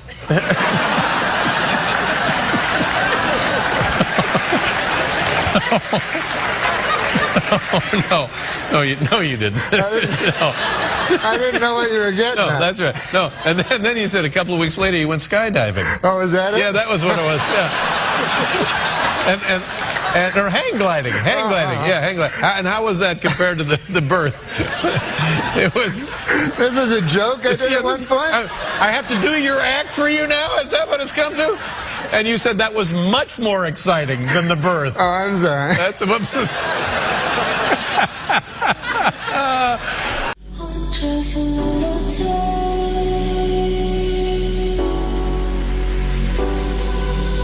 coming down the stairs, just a little space to hold I assume anyone smiling is on meth. Veterinarians in Colorado have reported that marijuana use is on the rise amongst dogs. They say you'll know if your dog is too high if it starts making a really tall sandwich. They like sweets better What's when that they're high. mean? Yes, I don't know. In England, a woman was arrested for throwing a birthday party for her 16-year-old son that included marijuana, alcohol, and strippers. Now she's got even bigger problems. What to do for his 17th birthday? Whatever. The street drug Special K has been found to be an excellent treatment for depression. This according to the New England Journal of Gary Busey. You know, dogs and humans love to run because it apparently gives them a natural high similar to that of marijuana, according to the University of Arizona. Wow. After running what are called cannabinoids, the chemical found in marijuana that gives you a feeling of euphoria, are higher in humans and dogs, and this encourages them to run again. To 7-Eleven for a Slurpee. A Papa John's delivery man has been arrested for allegedly selling more than $40,000 in cocaine hidden in pizza boxes. Jesus. To undercover police officers. This raises an important question. Where is all that pizza that was supposed to go in those boxes? Can I have them to eat? I'm a big fat guy. A Florida University student was caught streaking on campus and apparently told police he was on acid and asked them to cut his dick off. Boy, these kids today are crazy. In my day, we didn't need drugs. We would just cut our own dicks off. Yeah, you didn't need no fucking acid and shit. When did you gain the weight? Well, I fluctuated a lot throughout my life. But how did you gain it? Eating and not exercising. Would that be your natural weight, or do you have to fight that all the time? Well, yeah, I think I have to fight it to a degree. Yeah. And how did you lose the weight? Cocaine. Cocaine? Cocaine. Mostly, yeah, cocaine and other drugs, and very, very serious depression. That helps me a lot, Dr. Oz. Is that what I think it is? I don't know. Do you think it's cocaine? Yep. Well, you're partly right. It's cocaine, and it's also a lot of baby laxative. So you might. A couple minutes. Yeah. I'll be careful, because it burns like hell when the. Yeah.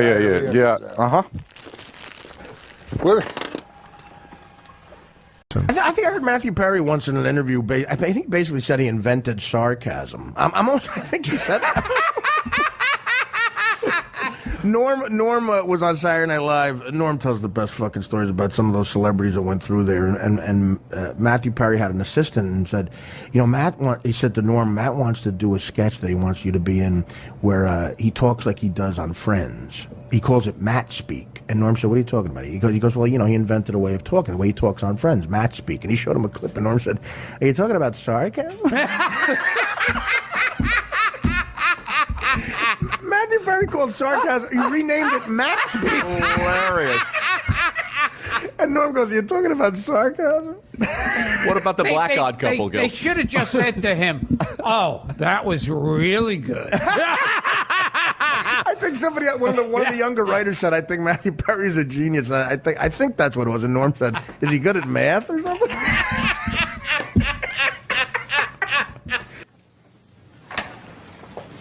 Excuse me, is this Sarcasm 101? No, it's Lamaze class for men named Arthur. Oh, okay, sorry. I'm kidding. It is Sarcasm 101. Be more gullible. Take any seat you want. Thanks. Except that one. Oops. I'm kidding. Sit down. It's really hard to tell. Thank you. Oh, in class, whoever parked in my space, thank you. I enjoyed the walk. You're welcome. Yeah, there's nothing like an hour in the rain. Oh, wait. Oh, I get it. You're saying that because you don't want him to park in your spot. Very good. You win the trip to Jamaica. Hey, wait a minute. You didn't say there was a prize. Wow, could you be any stupider? Okay, last week's assignment was how you would describe the food in England. Jane. The food is so good there. Kevin. When my dad eats, he sounds like a pig. No, that couldn't be more wrong. And just so you know, Kevin, I don't like it when you say things. My dad's from England. See, I see your mouth moving and I hear all these sounds, but it's just like coming out like, woo, woo, woo, woo, woo, my dad. Okay, quick pop quiz for everybody, okay? You walk into a bar and you see a fat, ugly, disgusting guy in the corner. You turn to your friends and you say what? Could he be any larger? Could he be any uglier? He looks like my dad. Whoa, Kevin, try again. He looks a great deal like my dad. I don't see what's so funny. There's a shocker. I nominate Marissa for class president because of her incisive wit. Hey. You people just don't know when to stop. Why don't you cry about it? I want to take a bath with Marissa. I mean, that is to say, could I want more to... Can I take a bath with Marissa? Or... My teaching assistant. She was faking? Catch on slower. Hey! I don't think she's really a student. Be a bigger moron. Can I still take a bath with you, or...? Another Norm joke, but he sort of, again, that thing that area pisses him off as much as it does us. He was at an SNL after party. This is, to me, was put perfectly. I'm not going to say the comic's name because, you know, I'm permission from Norm. But anyway, Harvey Weinstein was holding court. He was talking about, he had seen that scene of alternative comedy, and he had seen somebody that everybody, you know, was kind of, at that moment was the king of that. That's all. And, you know, Harvey Weinstein, I've been in, like, seen him at work. He's a very, like, obnoxious, like, he just yells shit out that he, you know, he thinks is brilliant, like Stephen Wright jokes or something. Right. Yeah, you can't have everything, where would you put it? You know, stuff like that. So he goes, he says this guy's name, and Norm's sitting there, he's on with Lorne and everybody, and he's holding, and Harvey Weinstein says this person's name and goes, I think Sons is a genius. And then he looks at Norm and goes, Norm, what do you think? And Norm goes, is he good at math or something? And it's like, okay, the ballsy part is now Weinstein looks like an asshole. And people are like, and you know, from that moment on, one of the most powerful guys in the world hates with a passion Norm MacDonald.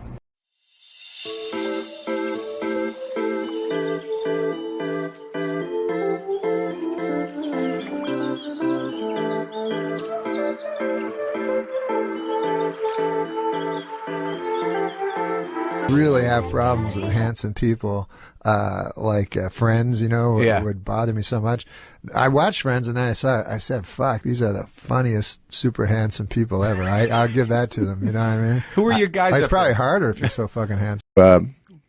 Because I was on Who Wants to Be a Millionaire? Who Wants to Be a Millionaire? Yeah. And that was my charity, right? And so I won $500,000. And Hole in the Wall gang? Hole in the Wall gang. Yeah. But I didn't tell them. So they just got a check for $500,000. $500,000. Should have got $1 million. So then, yeah. I want to get into that. So then, they keep sending me they want more money. Like they think it's like an alumni association. Yeah, they think I'm a guy with $500,000 every fucking year. So I'm like, no, I don't have $500,000. Yeah, this Norm MacDonald, he must be some sort of shipping magnate or something. Exactly. I've never heard of him, but he evidently has very deep pockets and loves homeless children, so we should just keep hitting him up for money. That's exactly it. He was going to meet me, so he's my hero, kind of. I love that. Newman's your hero? Well, I love all his movies, and I love how he's conducted his life. Oh, boy, do I have a documentary for you. Really? Yeah. The one you made? Yeah, it's all about his racing life. Oh, that's awesome, because, I love that, I don't know how old he was, but he was 40 or something. You know, he was, when he started racing. And yeah, he became late 40s. Became one of the best four-time amateur national drivers. champion. Amazing. I got 2 of his championship cars 100 feet from here. And he's by all evidence, he was monogamous with Joanne Woodward. You know, he wasn't a player when he was the most handsome guy ever. Norm, was this, that's a little Paul Newman going on down there, right? You No, were more handsome. like, yeah, you were handsome. Huh? What the f*** happened? Anyway, no, I did Weekend Have Update. you seen Paul Newman lately? You do look better. You know what I mean? You know what's weird I just thought about, Norm? I think you might appreciate this conceptually. We appreciate 2 dudes. We appreciate the guy who's been faithful to his wife for 47 years and never looked the other way with all the trappings of Hollywood. Yeah. And we then thus also worship at the altar of the guy who fucked everything that wasn't nailed down. Like, boy, that guy was serious cocksman. I mean, boy, he fucked everyone. We don't, but when someone goes, he fucked like 8 chicks over the course of 40 years, we go, I don't know about him. Well, you know, it's like if a guy, like it's feast or famine in the fucking department. It's like if a one guy, chick or 180. If a guy gets divorced twice, he's kind of a loser. But if he gets divorced 9 times, he's a character. Oh, you know? Ladies' man. Yeah, hide the daughters when he comes into town. I met Mickey Rooney. Mm-hmm. So, you know, he was the biggest star in the world, and he was married. Norm's eating, by the way, if anyone wants to know what's going on.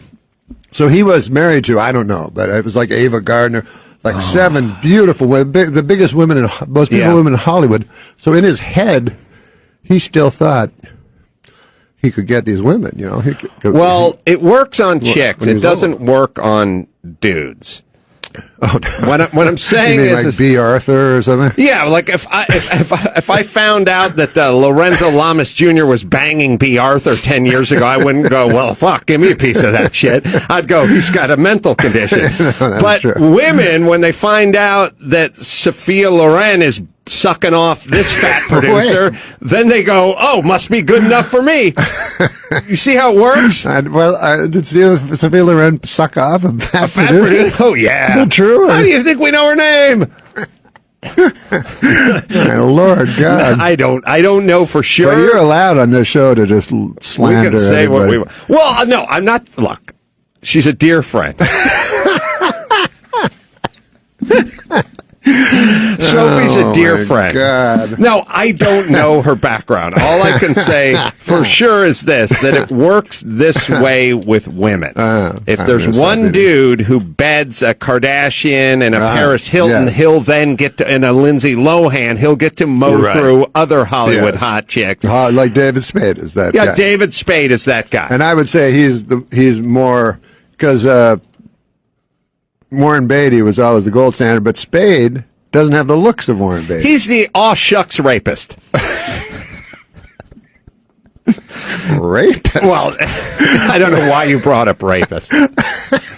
My Lord. No, what I'm saying is Spade has quietly mowed through the entire bevy of blondes in this town, but he does it in a sort of unassuming way. Yeah, Spade is an interesting character because he's outside of Hollywood. He makes fun of it, and yet he's deeply inside of Hollywood. Balls deep, a lot. Yeah, many would argue. No, but he'll be on red carpets, and I went out with him one time. He's like, "Let's go to a bar." We go to a fucking bar, and then people let us in, which is horrible. Like past everybody. Right. You go, let those guys in. Yeah, there goes Spade and his bodyguards.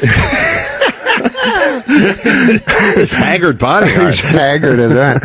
So I've never seen a picture of George Harrison not haggard. He's somewhere, but he's be-haggard. He's like beleaguered and haggard. Like he's haggard with a beleaguered Be-haggard? thought. Yeah. How about the fact that George Harrison, hold on, we got to get back to this. Yeah. How about the fact that he just got done beating cancer and a mad person broke into his estate and stabbed him repeatedly? I forgot about that. Jesus Christ, that's bad luck. Did anyone think that maybe hanging with the Dalai Lama isn't what it's cracked up to be, like in terms of karma? How do you get into those?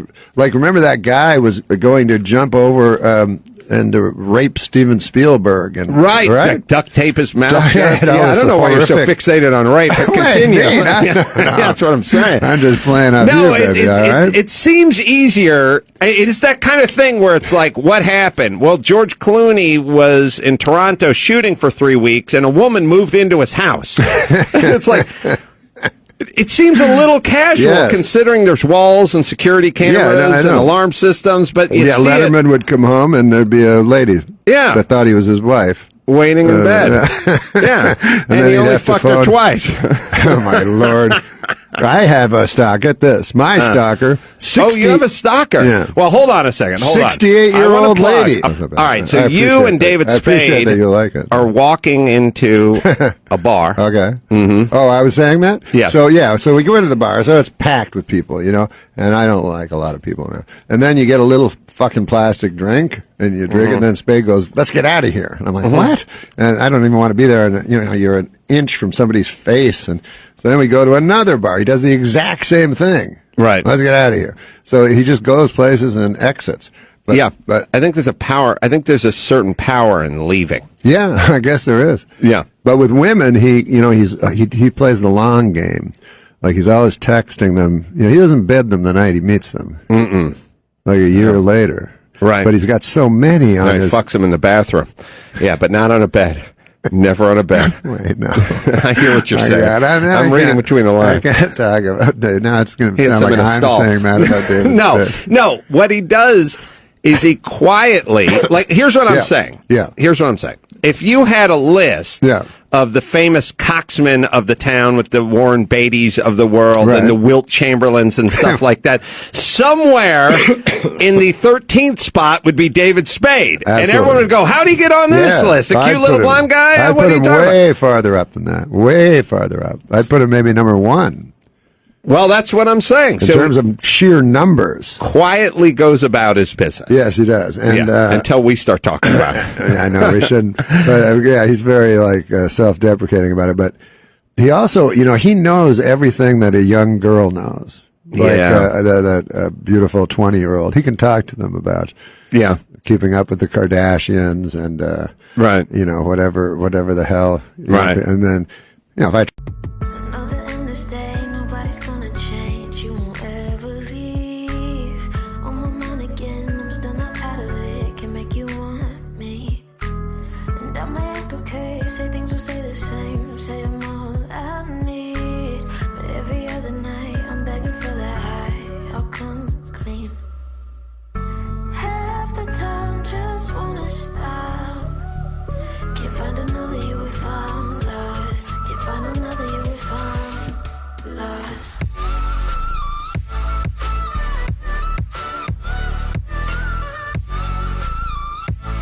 The press would be great. Tim Russer, right? Yeah, you and Tim. Me and Tim would be a great load of laughs. Oh, you guys lost me. He doesn't know who Tim Russer is. Anything about Tim Russer? He only really knows just- supermodels. I get blank stares. Yeah, you.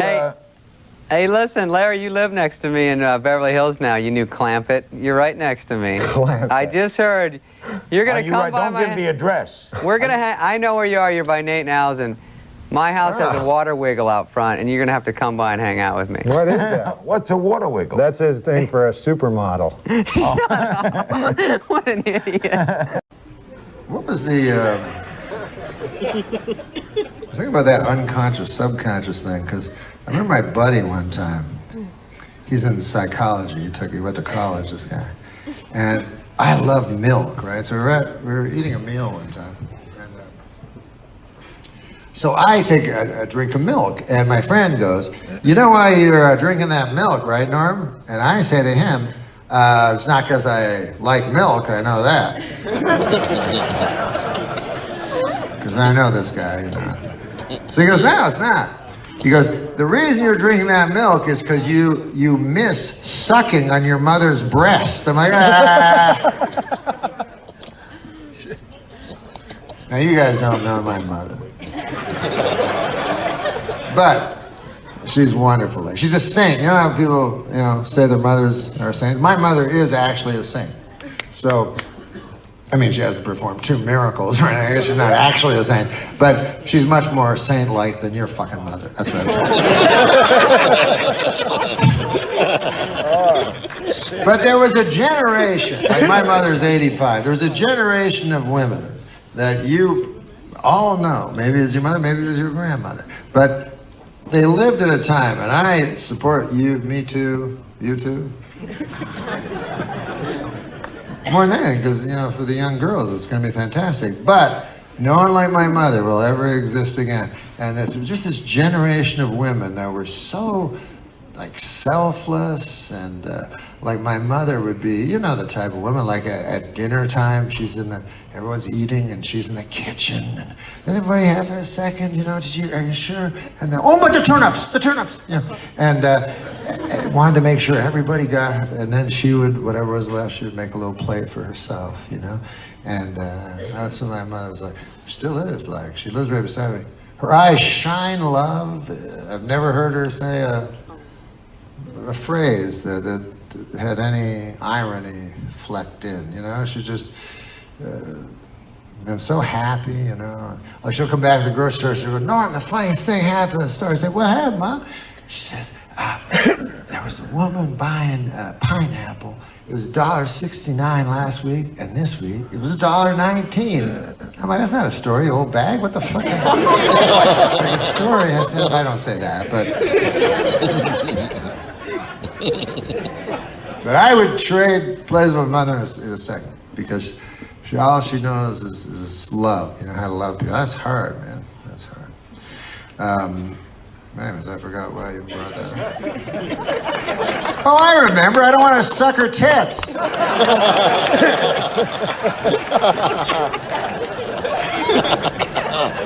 So maybe I'm shallow. I want to suck my mother's tits, all right? So anyways, I'm having this discussion with this guy at the fucking restaurant, and now, after he tells me this, the milk is still there. And what the fuck am I gonna do? Guzzle it?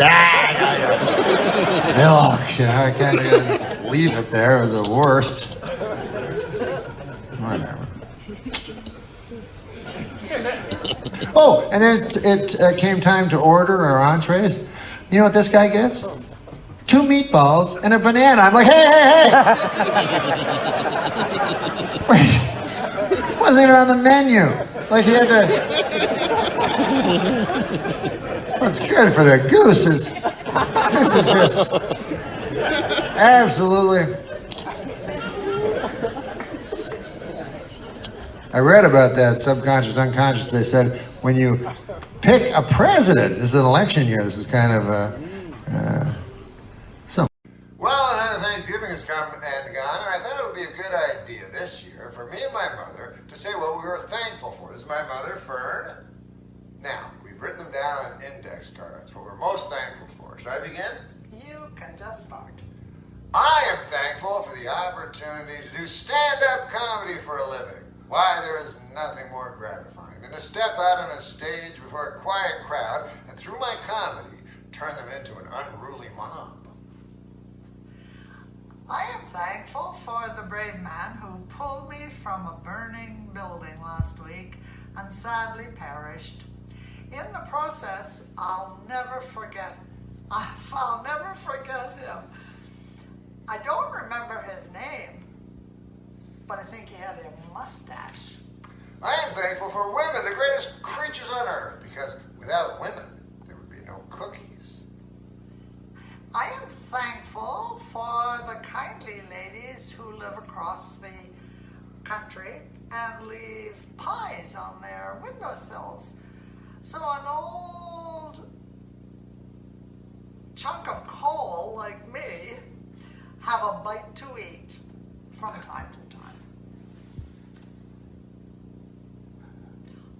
I am thankful for the troops, except for that one guy. I am thankful for all of my grandchildren, especially the ones I like.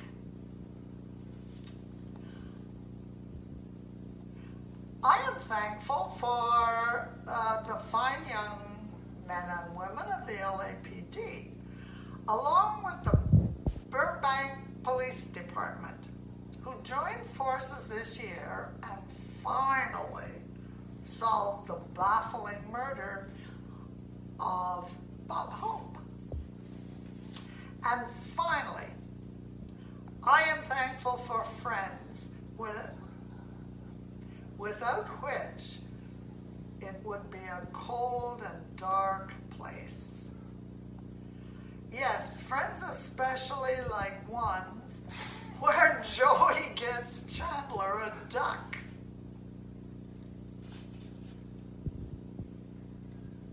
The end.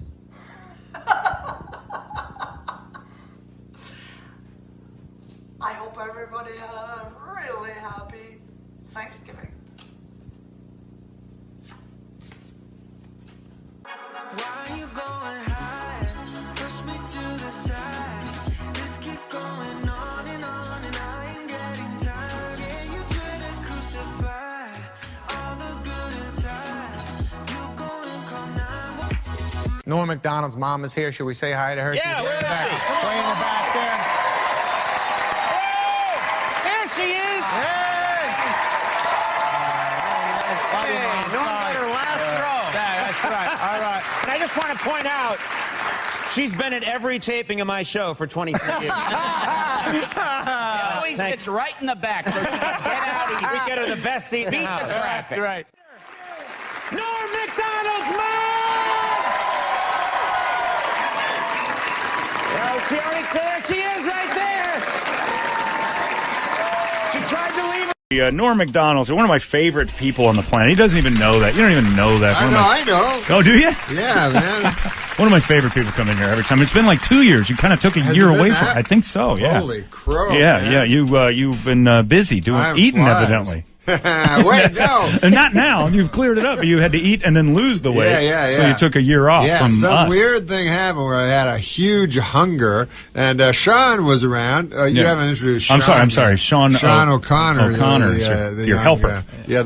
he's the future of comedy. Oh, is he the future? This isn't like a Liberace situation where you got a helper? Lord. I mean, he did say he would pay for my plastic surgery. We're going to make you look like Norm. That's the thing. Listen, Sean's got a house. Can I read a little news story? Yes, of A course. Brazilian serial killer has confessed to murdering 39 people. The alleged serial killer, apparently he was coerced into confessing his crime, and what he did was, geez, this is kind of grisly now that I read it.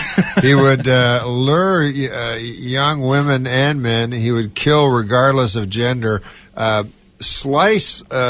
Chop up the victims, and then this guy was a real jerk.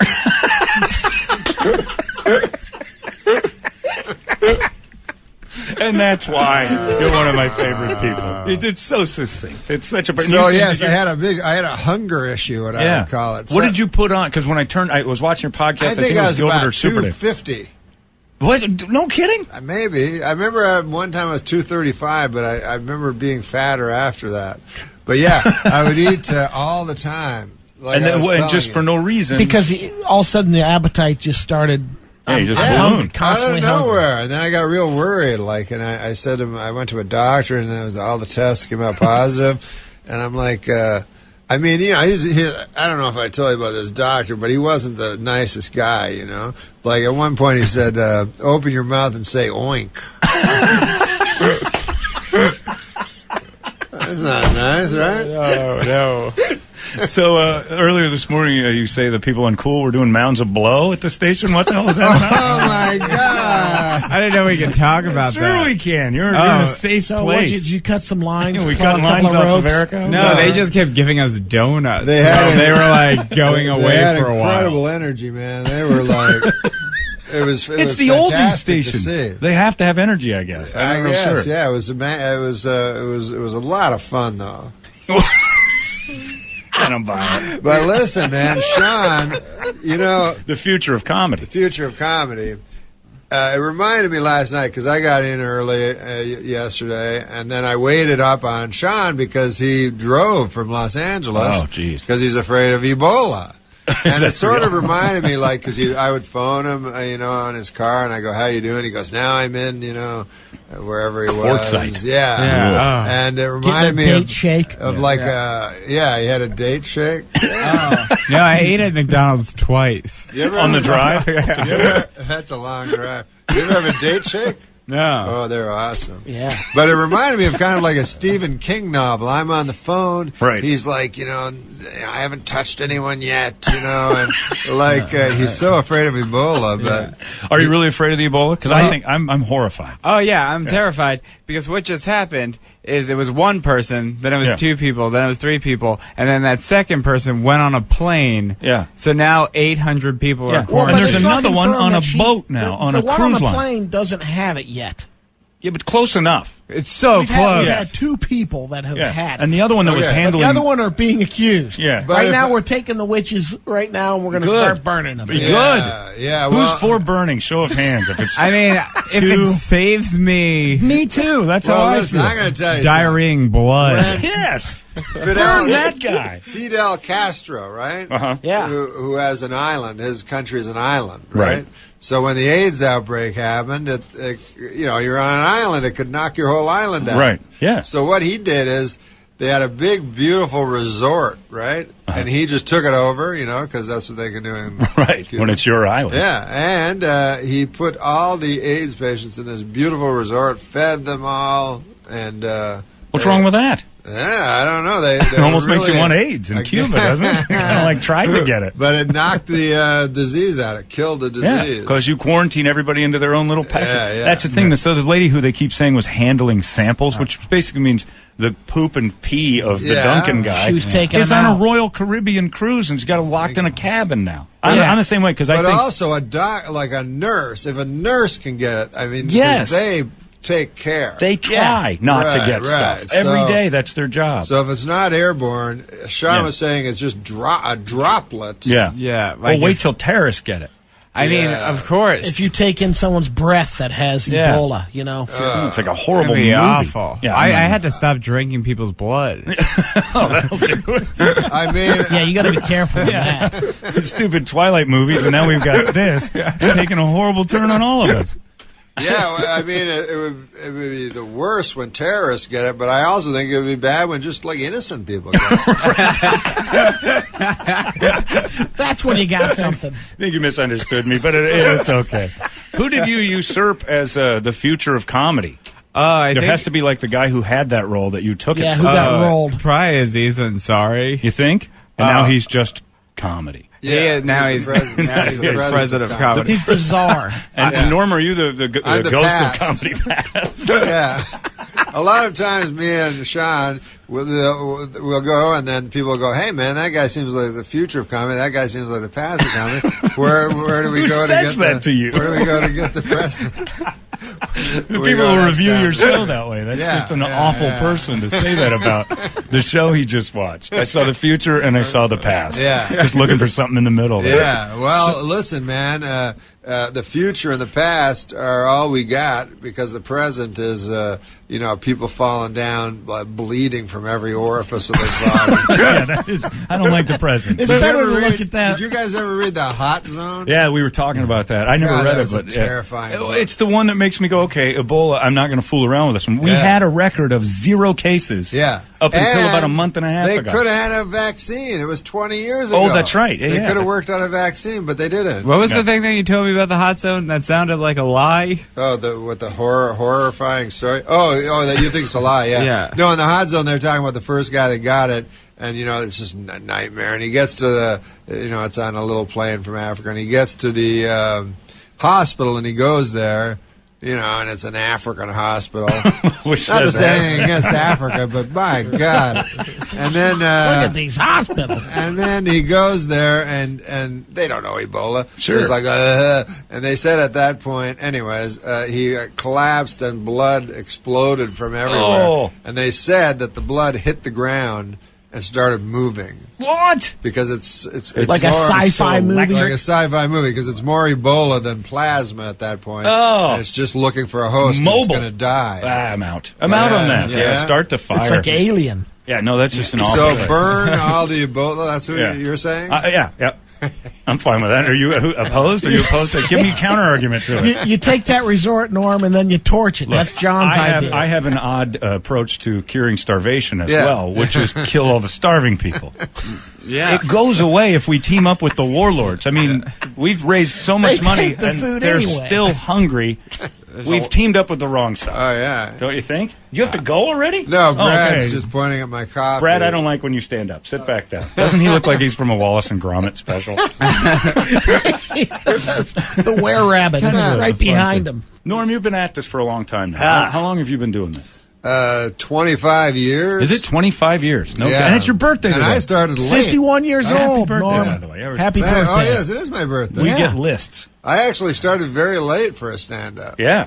25. What were you doing before? Most that? of them started as kids, you know. Yeah. Sean, you I started at 19, yeah. 19, No kidding. yeah. That's just brave. And even 19 is sort of. Some people are 16. So you stopped hooking and you went into comedy What were you doing at 19. before? yeah. Were you a prostitute, as Brady pointed out? I want stuff to come out of my mouth. Well, that's your choice. That's just an extra $20. You can go Quitter. either direction. Yeah. Norm, were you? Did you have different aspirations before you started doing Oh, stand-up? no, I just did manual labor.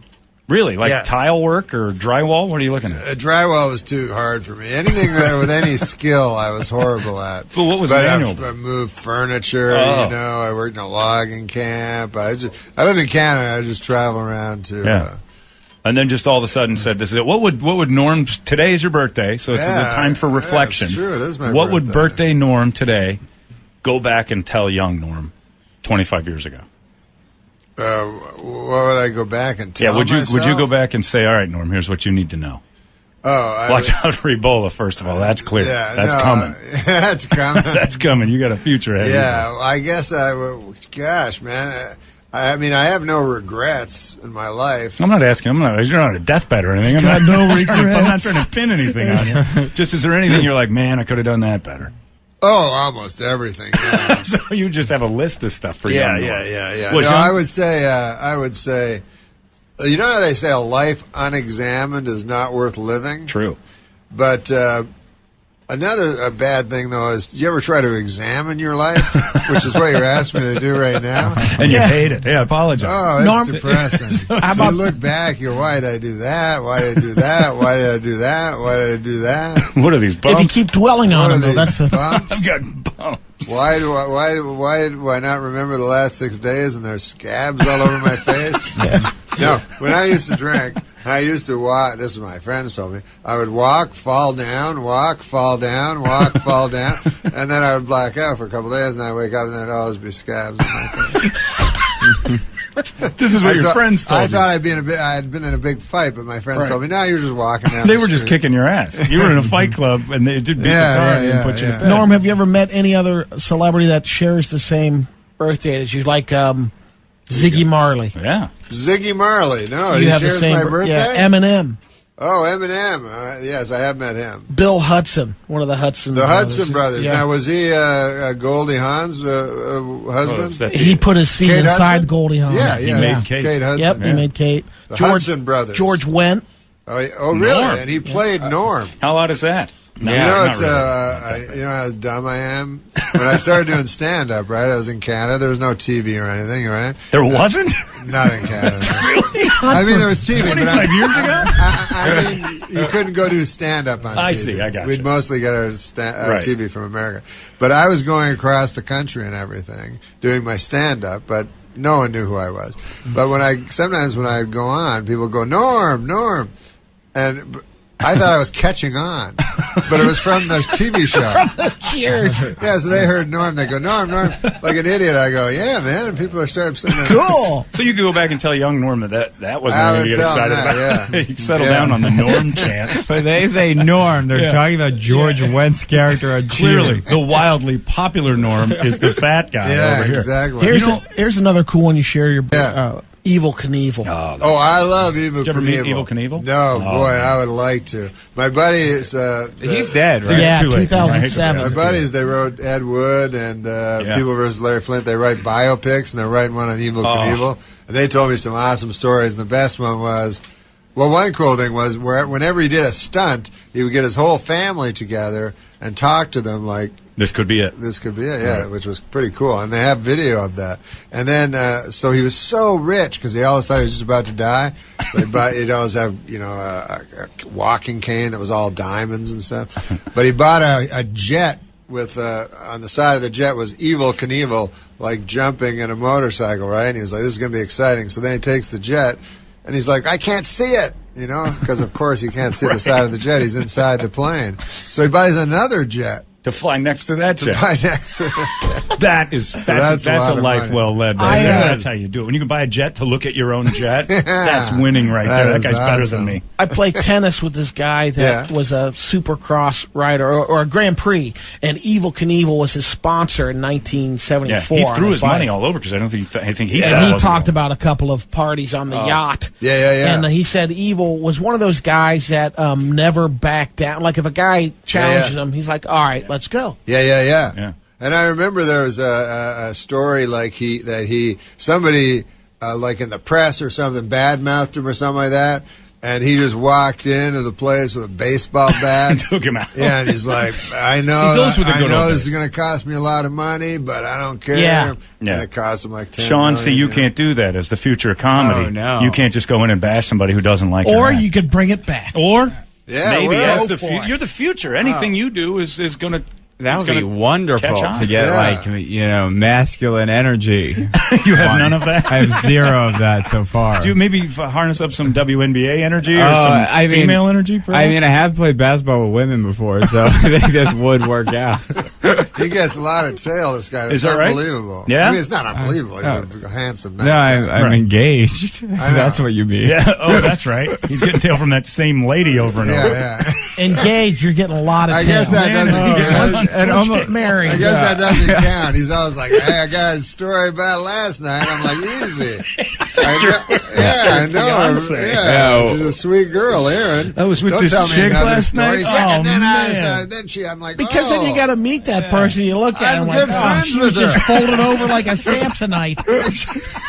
Yeah, you're packing her up in the overhead compartment. Folded over like a Samsonite. You don't want to see the let's people. not say that about Aaron. Yeah. Aaron is the sweetest, girl. But evidently puts out couldn't quite a bit. imagine. Yeah, you couldn't even imagine her. She's so saintly. Yeah, you get her on any night. She's She's an Norm's animal. getting a call. Hello? Eddie answered it. It must Bert? be important. Let's listen.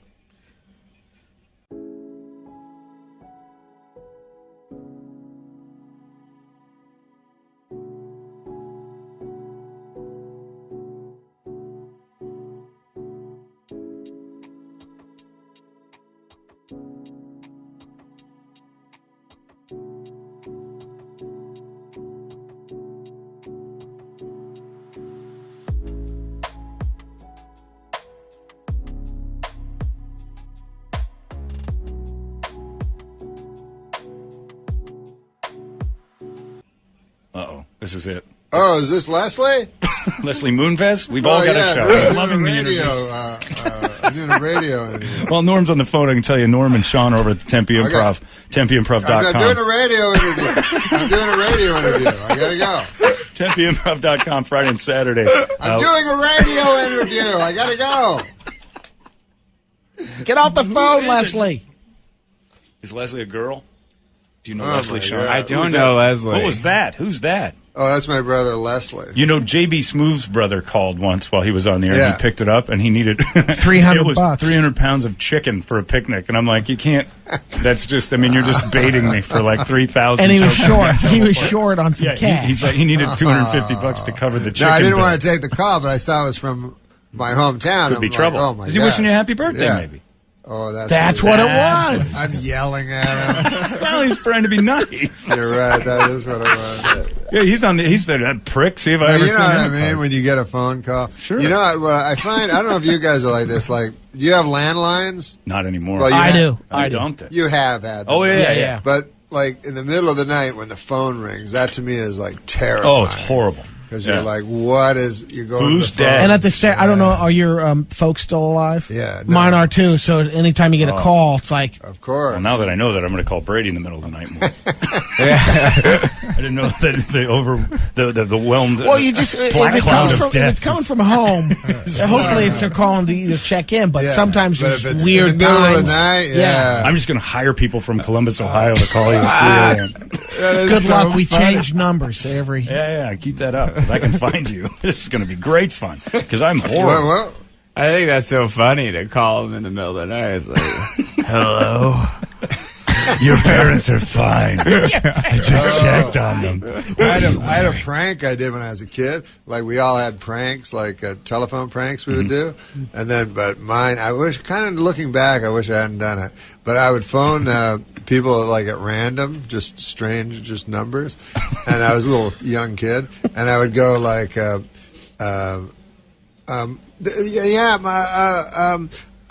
I'm in trouble. Someone's trying to get in, and this is my mother gave me this number to phone in case I was in trouble. And there's someone's coming through the door, you know. And they go, "What? No." They go, "Where do you live? What's your number?" I don't know. My mommy told me to phone you.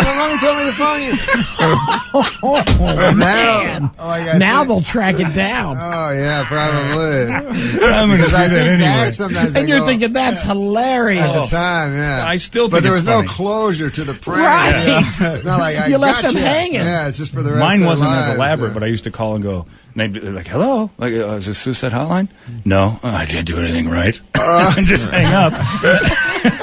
And then, have them hanging for the rest of the day. It's like, that was odd. Yeah. That's so fun. I can't do anything right. We That's both hurt good. people's feelings. Yeah, those people think they have blood on their hands now. Yeah, they've lived their The fun life. prank that I liked doing was in the winter. We had a sledding hill, and I used to string piano wire across the he used trees. to kill people. It's and different. shove the kids down in the snow and just watch them slice up like Snicker bars. You know what another prank? God. You know what a prank we My went on? uncle, he went on a snowmobile. You know, Yeah. 'cause I come from- That is not the official term of what you do when you're trying to explain snowmobile. Yeah, snowmobile. When you move your hand really snowmobile? fast. That's how you Over your operate genitals. it. You operate the snowmobile like You know when you make a whacking off. fist over your genitals and you just move it up and down? Snowmobile, of course. Did I do that? Yeah. He does snowmobile. Anyways, they had the farmers put up like The fencing.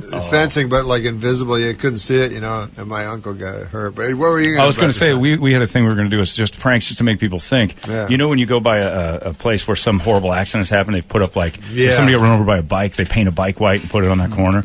Brady and I especially, we wanted to paint like sleds in Phoenix. Like random, a canoe. Just like white It's happened at sleds. this intersection. Put candles all around it and like a date. That's funny. And just see if people just to make people like as they're driving, just entertainment as you drive. Yeah, you a know? box of Sudafed. This is where he drives. Time release capsules all over, painted white. That's a Just great a bunch idea. of empty boxes. Yeah, that'd be a fantastic. And nobody could touch it. They'd feel bad. It's like a tribute, so you can't clean it up. It's not litter, so it has to Paint them happen. white. That's Those everything. are painted kind white. of sad. Those They're highway awful. side. Yeah, like What's I the think time the guy limit? would rather just not have a shrine. Yeah, if it's gonna like why be on not the a side shrine of him? highway. Build a statue of him, not Yes. the bike he was on. Yeah, like right. the bike Are you just going to says- put one of, like, a relative or on the back of the windshield of your car Yeah. for a while and drive People around? turn their cars into tombstones. And then how now. long do you do What? that? I've never heard You haven't of this. seen that? Well, in here, all over, they'll have a picture of the Lady In of memory Guadalupe of- and the name of a person, and it's always some horrific date, like 1987 to 2013. You're like, oh, he was young. yeah. But now their cars' resale value is garbage. Oh, of course. That's all I care about. It's like, what's this guy doing? He just lost a couple grand putting that up there. It's not, you're still alive. There's no reason to lose money. Then a lot of tattoos are pretty Oh, popular, yes. too, of the deceased person. They put it up there. One will have a date when they're born and then a question mark. Yeah, I guess they're vanished? They're waiting to fill it in, I guess. When Oh, what? That's so embarrassing. Well, it's like 1986 to 1987. Yeah. and you're trying to have doggy style sex right. with them. And you got to look at Oh. her. You got to look at her kid Sid on the back. Oh. Oh, it's this little Sid. Yeah. Didn't have time to name him. Rest on in the peace small- in he's heaven, on the my small little. of the back. My little. You mean angel. Sid, the kid's name? The kids, I call him Sid. He was automatic. named after Right after Yeah. the sudden disease, right. infant death. Which I want to die from adult onset sudden infant death syndrome called not so sudden infant death syndrome. It's stupid. You It see took what a you've while, done? yeah.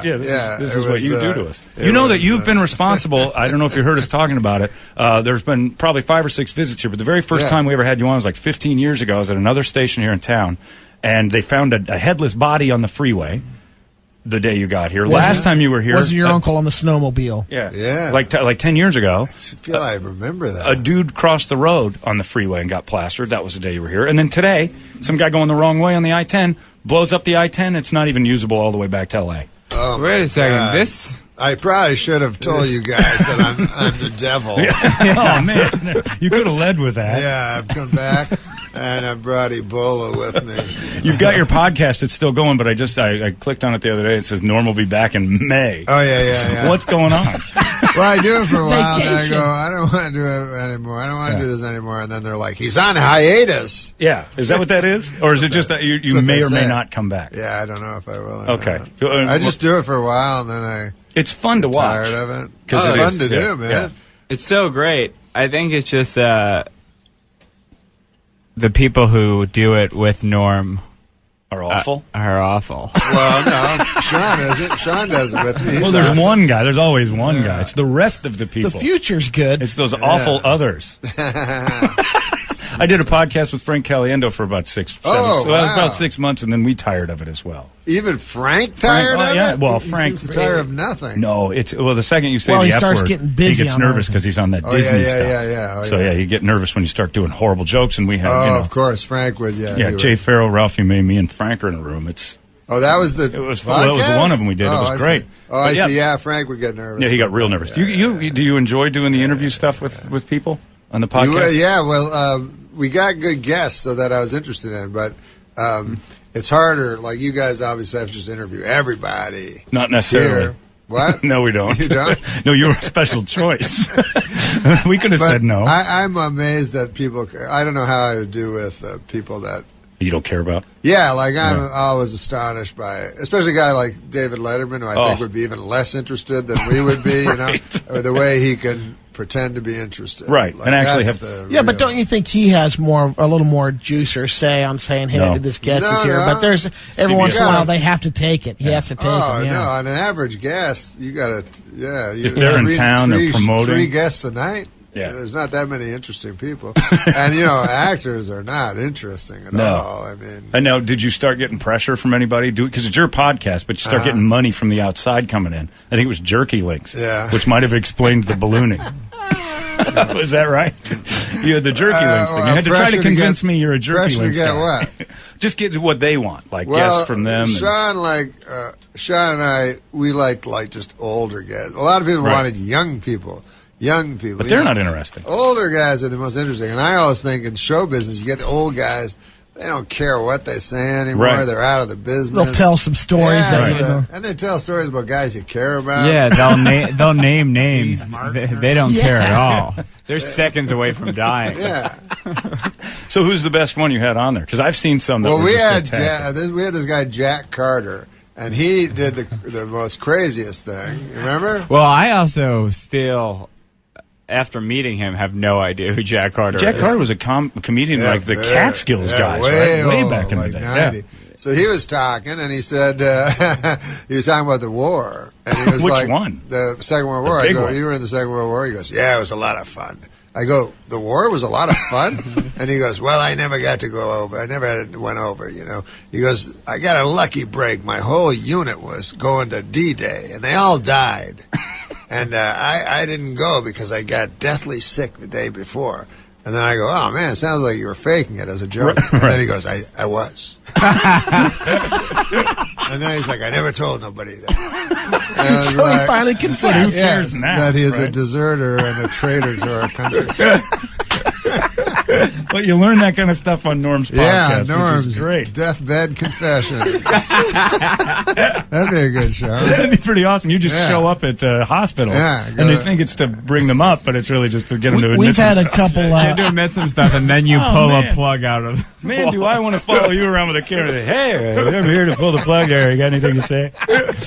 So Rickles. By the way, if I'm ever in that situation, Celebrity deathbed. of pulling a plug, Yeah. first of all, I would want more than one plug. I would want like a backup plug. Multiple plugs. Yeah. Because a For guy you. comes Just in, like the guy comes switches? in with one of those Oh. wide brooms, hits Yeah. your plug. Oh, I want a generator. Yeah. Yeah, I definitely want something to kick This in. is how I feel. Yeah, like, is it this, that easy? Yeah. This is how I feel it happens sometimes. Like you're in bed, right, with your eyes closed and stuff, and you're sleeping, your coma, whatever they call it. But you can hear and Sure. stuff. This is my nightmare. And all you hear is your relatives going, I think he wants to go. You know what I mean? You're like, oh, no, but you can't. You like, can't move enough to. Yeah. Because nobody's ever like, no, keep them on the thing. Yeah, no, keep him on forever. Everybody always was real jumpy. You know, my pool guy pulled the plug on his mom, and she sat up. Took like this huge horrible breath. The whole family lost their minds, and then she died. Like right in front of him. He's like, it's time we pulled the plug on her. She's not going to make it. Pulls the plug, and like a few seconds later, she goes, She's like, it's a miracle. Like, what the? Plug her back in. It was But that must have been a physical thing. Is that what like they talked the about? family didn't say so. Yeah. There was a big fight afterwards. Yeah. Hey, that's the risk. I read that 1 out of 4 people get buried alive. What? 25% of people? Come on. Stop that. Where did you read that? Lies? No, because they said that Lies magazine. The book Lies. Yeah, the book Lies magazine. But, no, So they, they're wheeling the guy, and he's like, man, it's starting to get hot in here. Yeah. Whoa, They said that the medical equipment used to show if a person's actually expired is not that perfect. Well, we need to spruce that up. But if you're being buried, there's like the embalming process, which will totally. Maybe you'll pretty much Yeah, find I out don't think if the it's person's buried dead. alive. I think they die in the morgue. They wake up inside the. So if they're stiff, maybe put in there, they might be put in. So like pronounced dead. Before they're embalmed, they still could. Because you have a couple that come back, and all of a sudden the guy wakes up on the table or something. Like, have you ever been in a funeral and go, boy, that guy looks alive? Never. No. The coffin gives a dead giveaway. I completely know. That automatically. And the can makeup. Take, It's the worst makeup. Takes the life. I read a story this morning about these 2 kids. Their mom died, and they put a cell phone in her casket. Oh. And then when she was buried, they got text messages back from the phone. No way. I swear. It's a story I read this morning. But what I think, grave robber. Yeah, it's a living person. And then they're like, yeah, thanks for letting us have sex with your mom's corpse.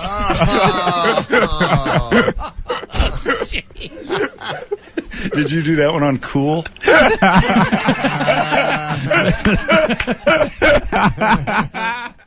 Norm MacDonald is at the Tempe Improv this weekend With the great Sean O'Connor. The future of comedy. It should be Future of on. comedy. It should be on the marquee. Norm's name should be very small as the comedy. You're just introducing him, right? That's Pretty what's happening. well. Okay, yeah. And Norm's going to confess something That's tonight. right. It'll be on stage deathbed confession. Norm MacDonald on his birthday tonight. You can go see him at the Tempe Improv. I have to Tempe Improv. phone Birthday my brother kisses back. for all I the feel ladies. terrible. Why? It's not. It's you don't have to call him back. He has to call you again. He bothered laugh. you. Who calls anyone this early? I Anyway. feel so terrible. Where's he I'm living? yelling, I'm screaming at him. What time is it where he lives? That's another thing. Yeah. Wait. You have to no, it's assume. later. It's Yeah, later. but you have to assume he knows you're on the West Coast, right? Yeah. So kind of, who calls anybody at 8 in the morning? We could call Leslie if you want to. No, we can call him live on air. Yeah. You want to call your brother? Oh, no. Straighten us out. What's your brother do? My brother, I think he works at a donut shop. You're not sure? This call wasn't that important to either of you. Either donut shop guy or whatever. It was nice of him to call him. So I feel so bad. It now. was nice. But he was the first one in. You know what? Don't feel too bad. He's just kind of clearing his day. He was getting it over with That's before true, 9 right? a.m. It was just a quick, let's get this done so I don't have to think about it. Let all my day. brother scream at me. Yeah. Have Norm Well, he tell me. kept saying, Are you at the point I on- said I'm on the radio. He's like, yeah. So anyways, well, you know. Are you at the point you when, are. like on your siblings, do you send them something for your birthday, or is it just a call? Oh, a happy no. birthday. Do people still do that? They give gifts. I mean, I'm getting my son. Only the topper in the family my does it. son is 21, and I'm thinking, when You gotta do I get him stop some. giving him stuff? That's a monumental one. I think after this, though. What is the No, age? he's 22. No, then he's done. You don't have to worry about it. Just give him a call at 8 a.m. Yeah, because I was thinking I could save the present until. Do you find this that as we march forward in time, As the world as turns, time marches as time on, marches- that there's less and less things you can get people like because everything's on their phone that they need. Yeah, they in have it. life. Oh yeah, you can't buy anything for anybody anymore. They get it. right? They get it when they need it because it's right. Cash there. is king. Yeah, it's a Yeah. crusher. Norm, leave Now us with. you don't have What's that? kids. No, God, no. Yeah, that yeah. sounds awful to me. I do. I have a 6-year-old Yeah, he's got Do it. you ever a girl? girl. Yeah, I knew it. How's that? You just look Because look, he spreads said the I have a femininity. 6-year-old. Because otherwise you'd say I have a 6-year-old boy. Really? Because you'd be proud. Yeah.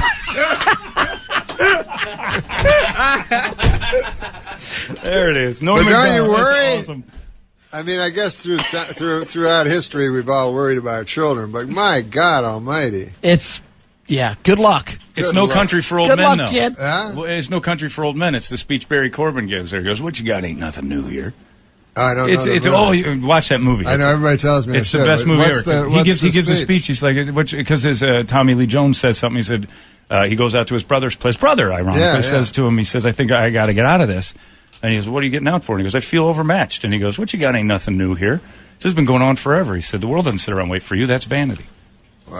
Yeah, it's a great speech. And then the you sit back speech like, I wow. want you to do for me is a speech from The Godfather, where he goes to the guy that ends up with the horse's head, and he says, "Put Johnny Fontaine in this picture." And then the old guy starts saying why Johnny Fontaine will never be in this picture. You want me to do that right now? You remember that speech? I remember, but I don't remember it well enough to do it. Sean can will do we it. find the seen text? The Godfather. What? I've never seen The Godfather. Can we find the text on the computer? Bravo, why do you want me Let's to do do it? it, man. You want me to act with you? Are you getting it? He's getting it now. Norm Why are you Theater. teasing this? Yeah. All right, we're going to take a break and we'll do The Godfather. Classic morning radio. Yeah, The Godfather moment.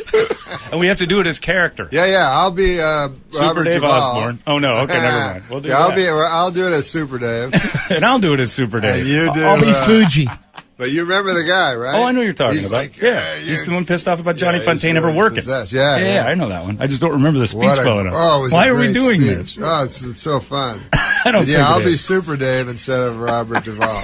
Can I also be Super Dave, though? No, you have to. We can't be commit. combating Super. I have to commit to this Yeah, character. you have to All right, commit, we'll do man. it. Where Norm's are you going to going? He reenact. has to Oh, smoke. Sean's done. He doesn't The want to see. future's gone. It's Oh, 98. It's over. 98.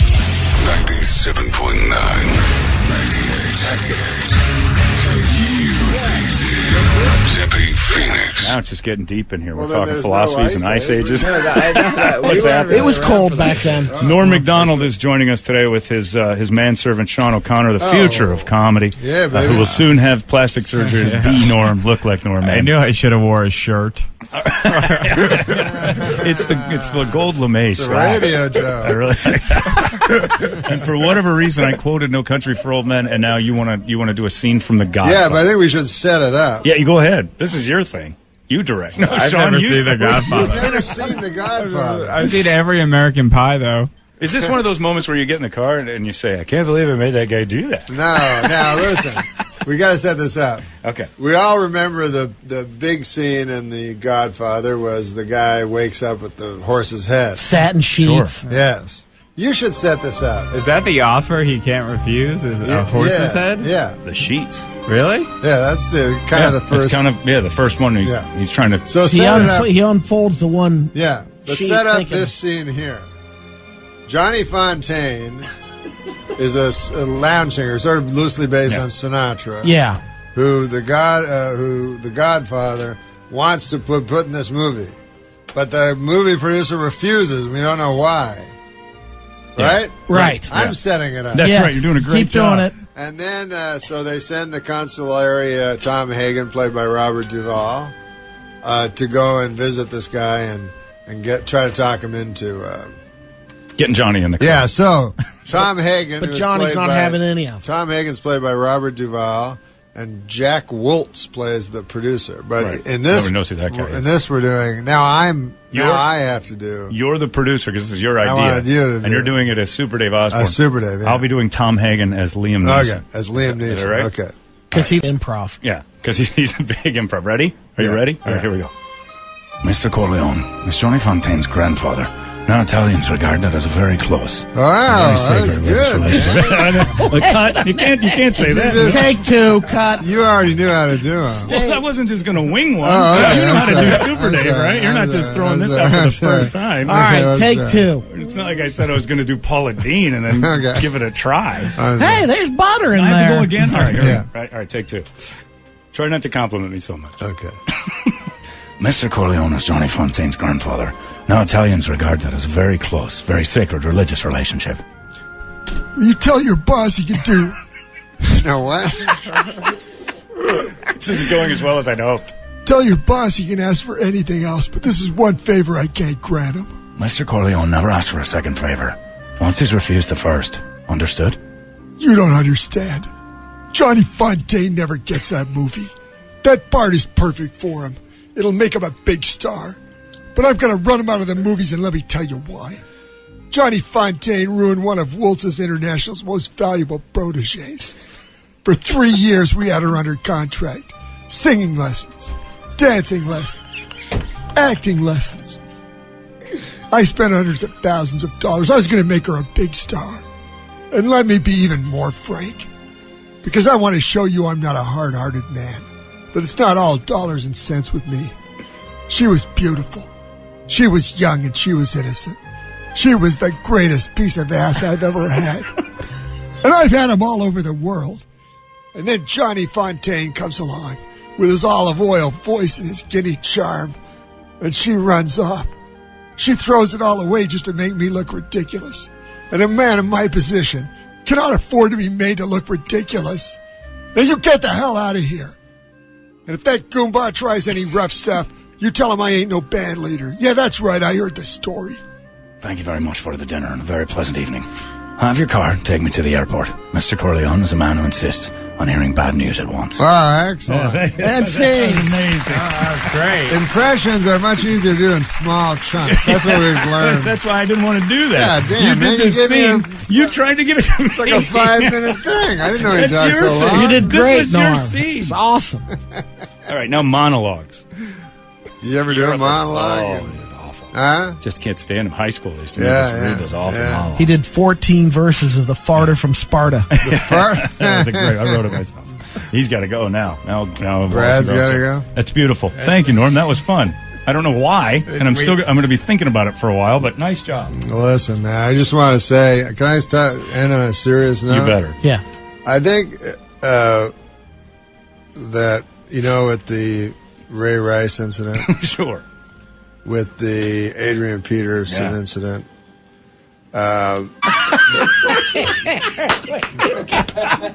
This is why he's my favorite person. Norm MacDonald, all week long. Happy birthday, Norm. Nice work. Oh, it's Sean, my birthday. Pleasure to meet you. It's 90. Normie.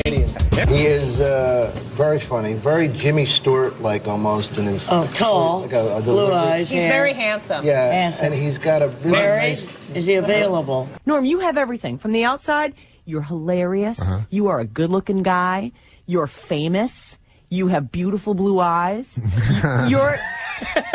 You're Norm MacDonald. That was an amazing experience watching Russell Brand and Norm MacDonald because, in my opinion, I think you and I are kind of together on this, two of the most beautiful human beings, comedically, aesthetically, just to look at. Like, you just look at Norm, you kind of can't stop looking at him. Like, people go like, hey, Norm, but like, nah, if you look at Norm MacDonald, if I just showed you a photo of Norm MacDonald, you know who he was, and I'm like, oh, you don't remember this guy from the Cary Grant movies? You wouldn't go like, no, what? Like, he's gorgeous. No, but girls like me sometimes. Yeah, well, you're very twinkly and warm and affable, and you've got an innocence about you. People will love that. I don't work out. I'm a weak man. You know that, Dennis. Well, listen, you and I were on the Mount Olympus of weakness.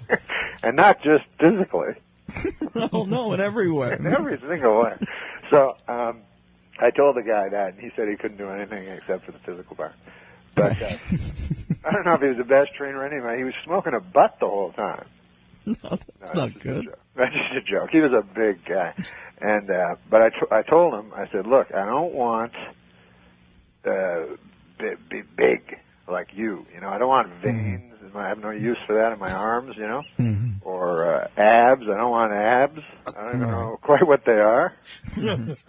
All I know is they were invented around the 80s. And I don't even know what you do when you get them. You know what I mean? Because you got to wear a shirt. You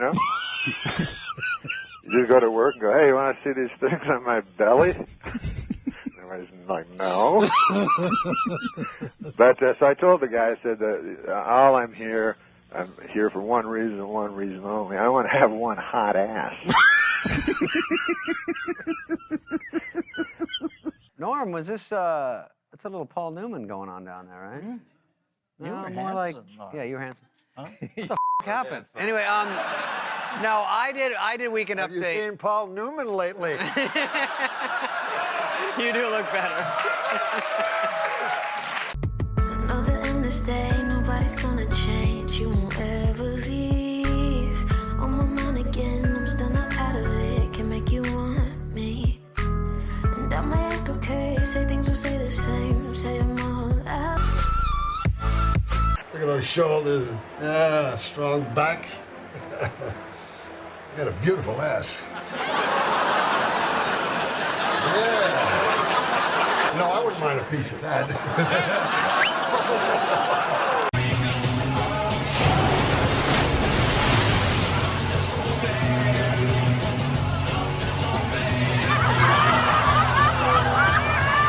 Today. The list of kind words goes on, and today we are joined by his friend and former co-star, actor Daryl Hammond. Hi, Daryl. Thanks for joining us today. Hey there. Good morning. How are you? Okay. Well, Daryl, you took to Twitter in the wake of this news, writing, "R.I.P. my dazzling friend. There was no one funnier than Norm. Hardest I ever laughed was with him. I will miss you and your friendship." So many people are talking about him and his work in the industry, but you actually knew him personally. So can you tell us just a bit of what it was like being his friend?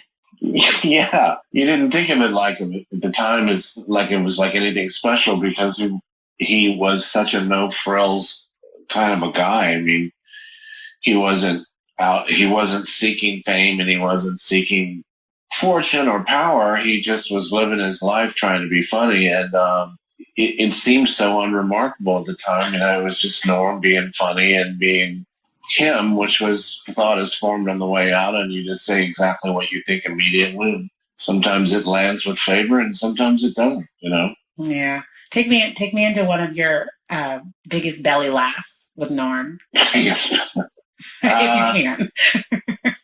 I mean, the thing is that I know him. I can think of some professional stuff that was really funny, but you know, personal stuff and people that were in his life probably is some of those stories I shouldn't tell because it involves other famous people. But you know what I mean? Okay, take me to a professional one then. What was one of your favorite on-camera Norm moments? Well, my favorite on-camera Norm moment was when he was doing Burt Reynolds, you know, in Celebrity Jeopardy and refused to answer to that name when Alex Trebek referred to him because he had changed his name to Turd Ferguson.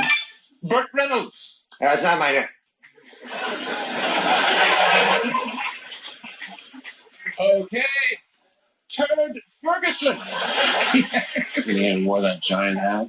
Yeah, what do you want? I'll put that up there with my favorite moments ever on stage at SNL. Hilarious. I'll put that up there with the cowbell sketch. It was hard to stand next to him and not just become an audience member, you know? That was sort of the way he was. You didn't want to be in the sketch anymore. You wanted to watch the sketch. You wanted to watch him do his thing, you know? Yeah, a lot of people having to deal with breaking during that sketch. Yeah.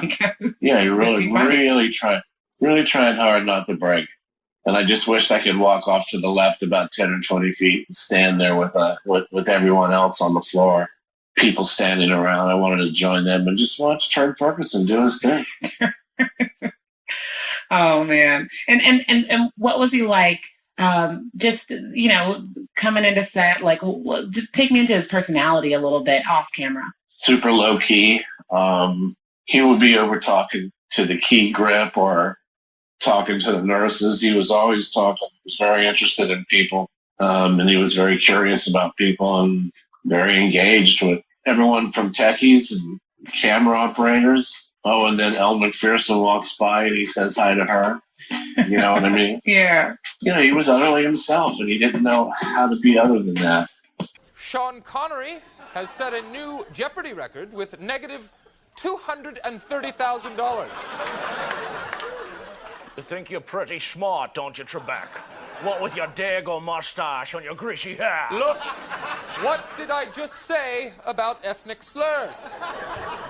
And finally, back again, Burt Reynolds in a commanding lead with $14. Hey, check out the podium. Look at this. Mr. Reynolds has apparently changed his name to Turd Ferguson. Yeah, that's right. Turd Ferguson. It's a funny name. Great. Mr. Reynolds, it's still your board. Yeah, well, why don't you give me ape tit for 200? It's not ape tit.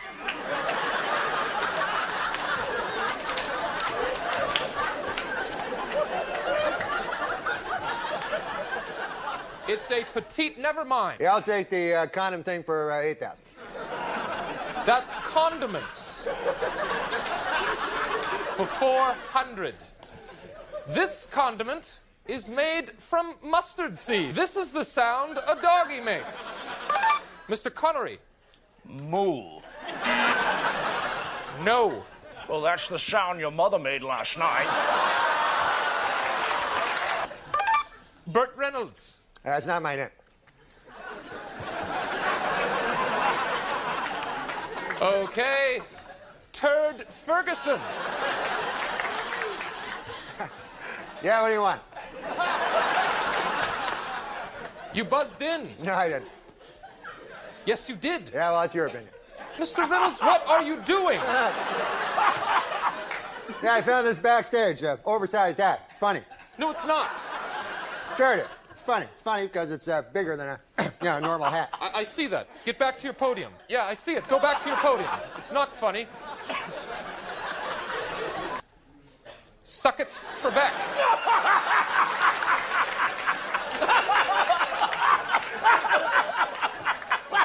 That's all the time we have. Good night. Would you get that off me?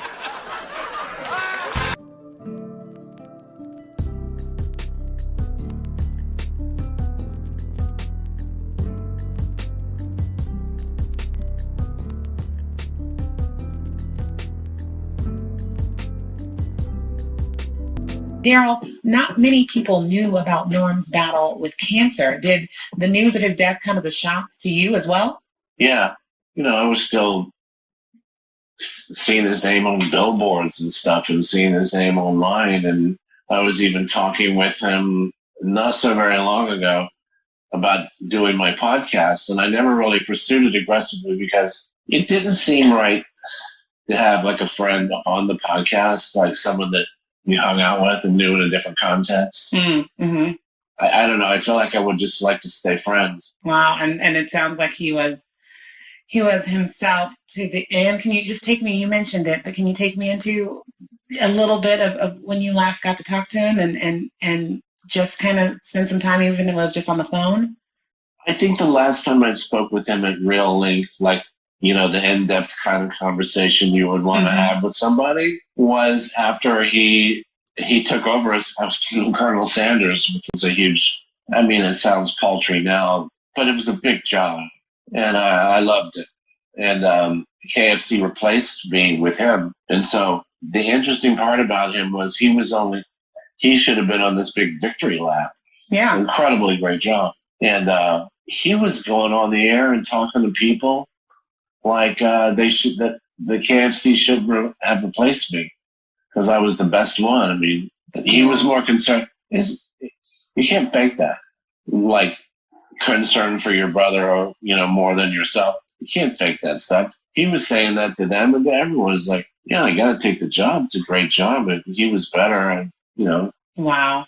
Right? Like, he's like, that's great. Yeah, it's like, I kind of feel bad about it because he's much better at this than me. And none of this makes any sense to me at all.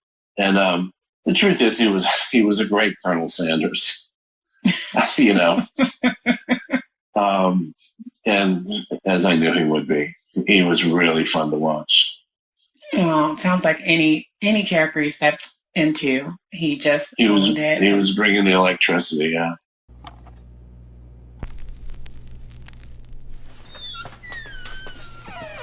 Howdy, folks. It's me, Colonel Sanders. I've been gone for a while, and boy, howdy, have things changed. Nowadays, you got your International Space Station, your double-sided tape, your cargo pants. You seen these pants? That's too many pockets. But what you don't always seem to have these days is my Kentucky Fried Chicken. Well, I'm here to change that, folks. I'm here to make sure my chicken's still as tasty and delicious as it ever was. I'm Colonel Sanders. And I'm back, America. I'm back, America! It's still finger-licking good. Here are some slides for my research trip down to Nashville. Now, here I am at the airport. Here I am trying classic Nashville hot chicken with its spicy, smoky flavor. Here I am thinking, man, this would be great with my crispy hand-prepared chicken. here I am writing down the recipe. And here I am with KFC's new Nashville hot chicken. Straight from Nashville for a limited time only.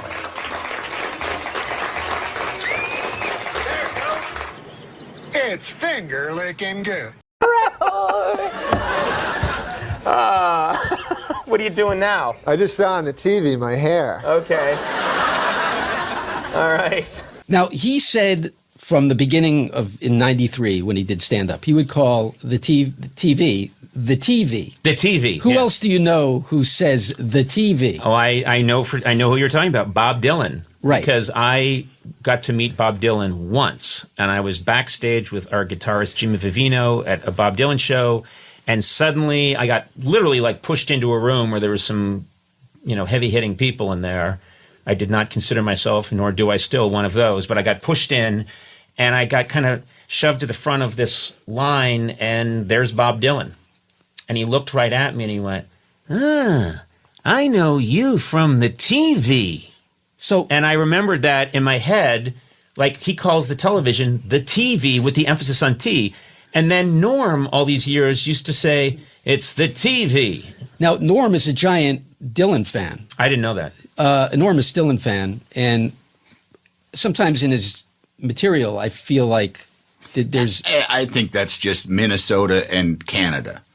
Bob Dylan's from Minnesota. Yep. So you're hearing a guy from Minnesota, and you're hearing a guy from Canada, and you're hearing just a North American, the TV, Right. Because that Canadian guy also says, like, I'm not a hobo, I mean, those are all old, crusty white manisms, very Canadian, very upper northern, U.S. Well, here's an interesting fact, and I don't think it's been out there publicly, but Dylan was a fan of Norm's and invited him to his house. Oh, wow.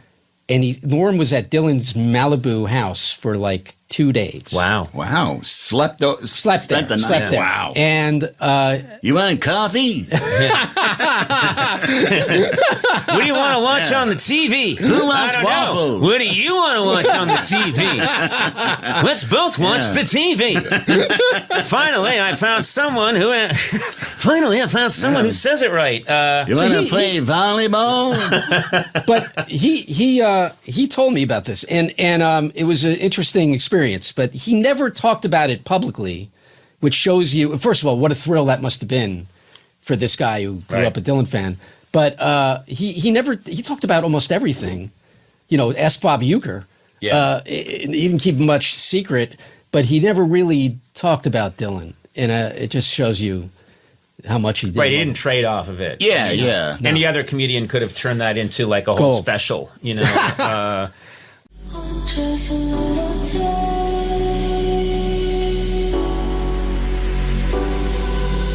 Coming down the stairs, just a little space to hold my voice.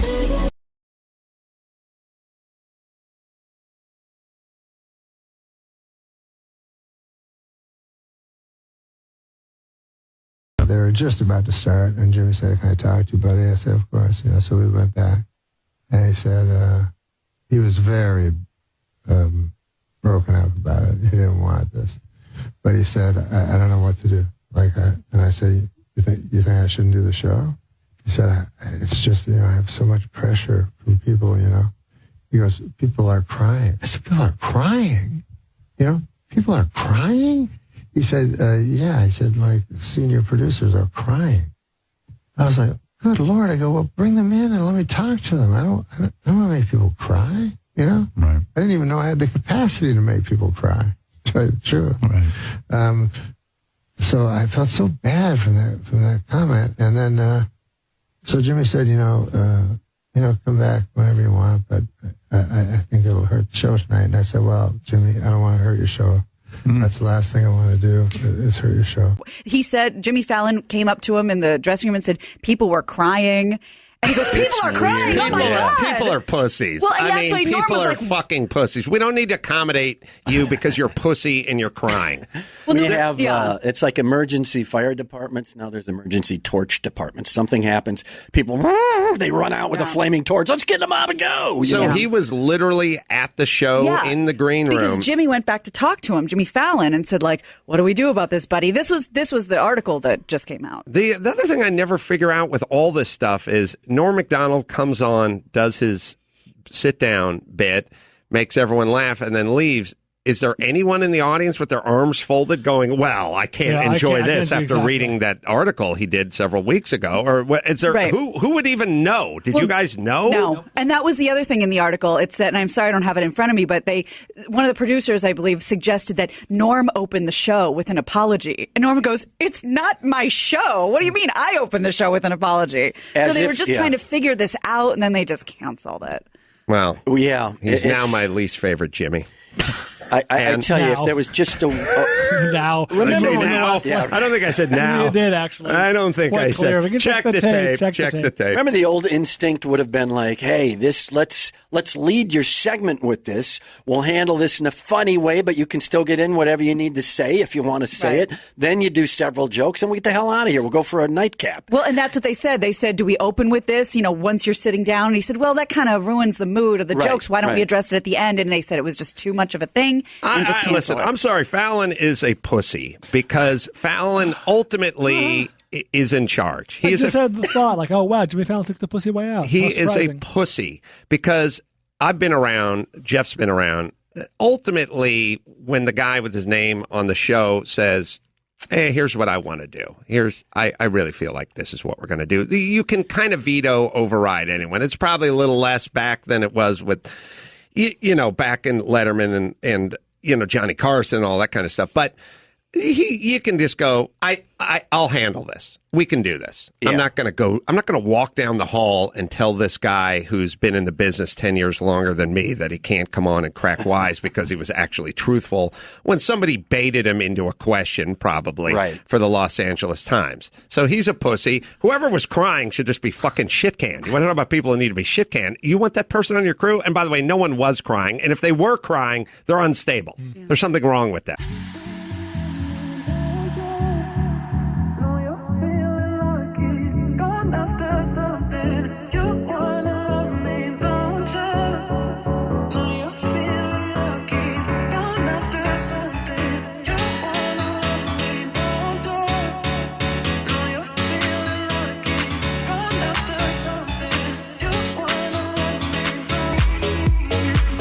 Your appearance on Jimmy Fallon was canceled, and he said that his staffers were actually crying about the comments that you made.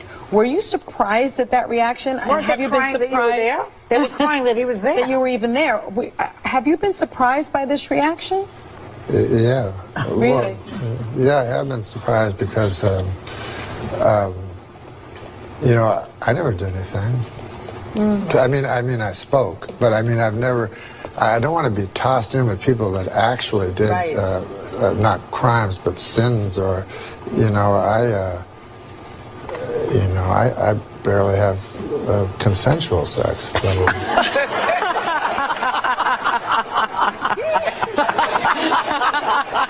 Oh, they all have consent. It's all consensual. When Mr. Happy comes out, it's all consensual. Across the Great Plains, harsh weather and hungry boll weevils are the cause of one of the worst cotton harvests in years. Or so the Germans would have us believe. Last Sunday's National Hockey League game between the Buffalo Sabres and the Tampa Bay Lightning was postponed due to record snowfall in Buffalo.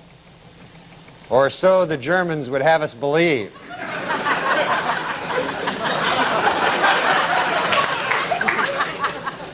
This year's lack of snow in Alaska could help generate a surplus of moose next year because deep snow makes it harder for moose to search for food, which leaves them more vulnerable to wolves. Or so the Germans would have us believe.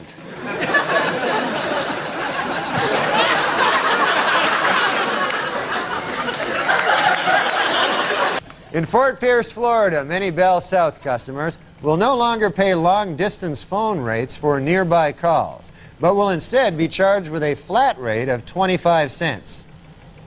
Or so the Germans would have us believe.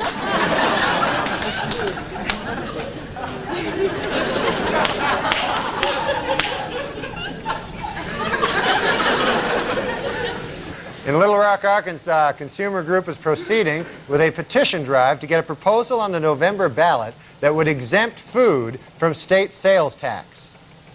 Or so the Germans would have us believe.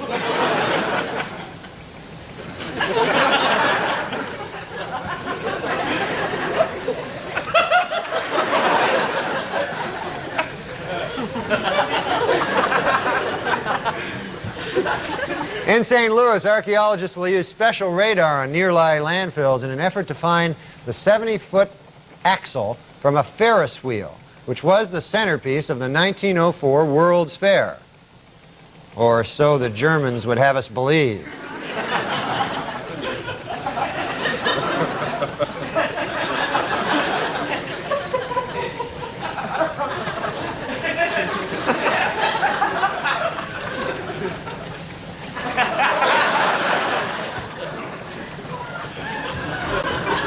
And finally, I'm scared of letting go, go, go. I'm scared of letting go, go, go. I'm scared of letting go, go, go.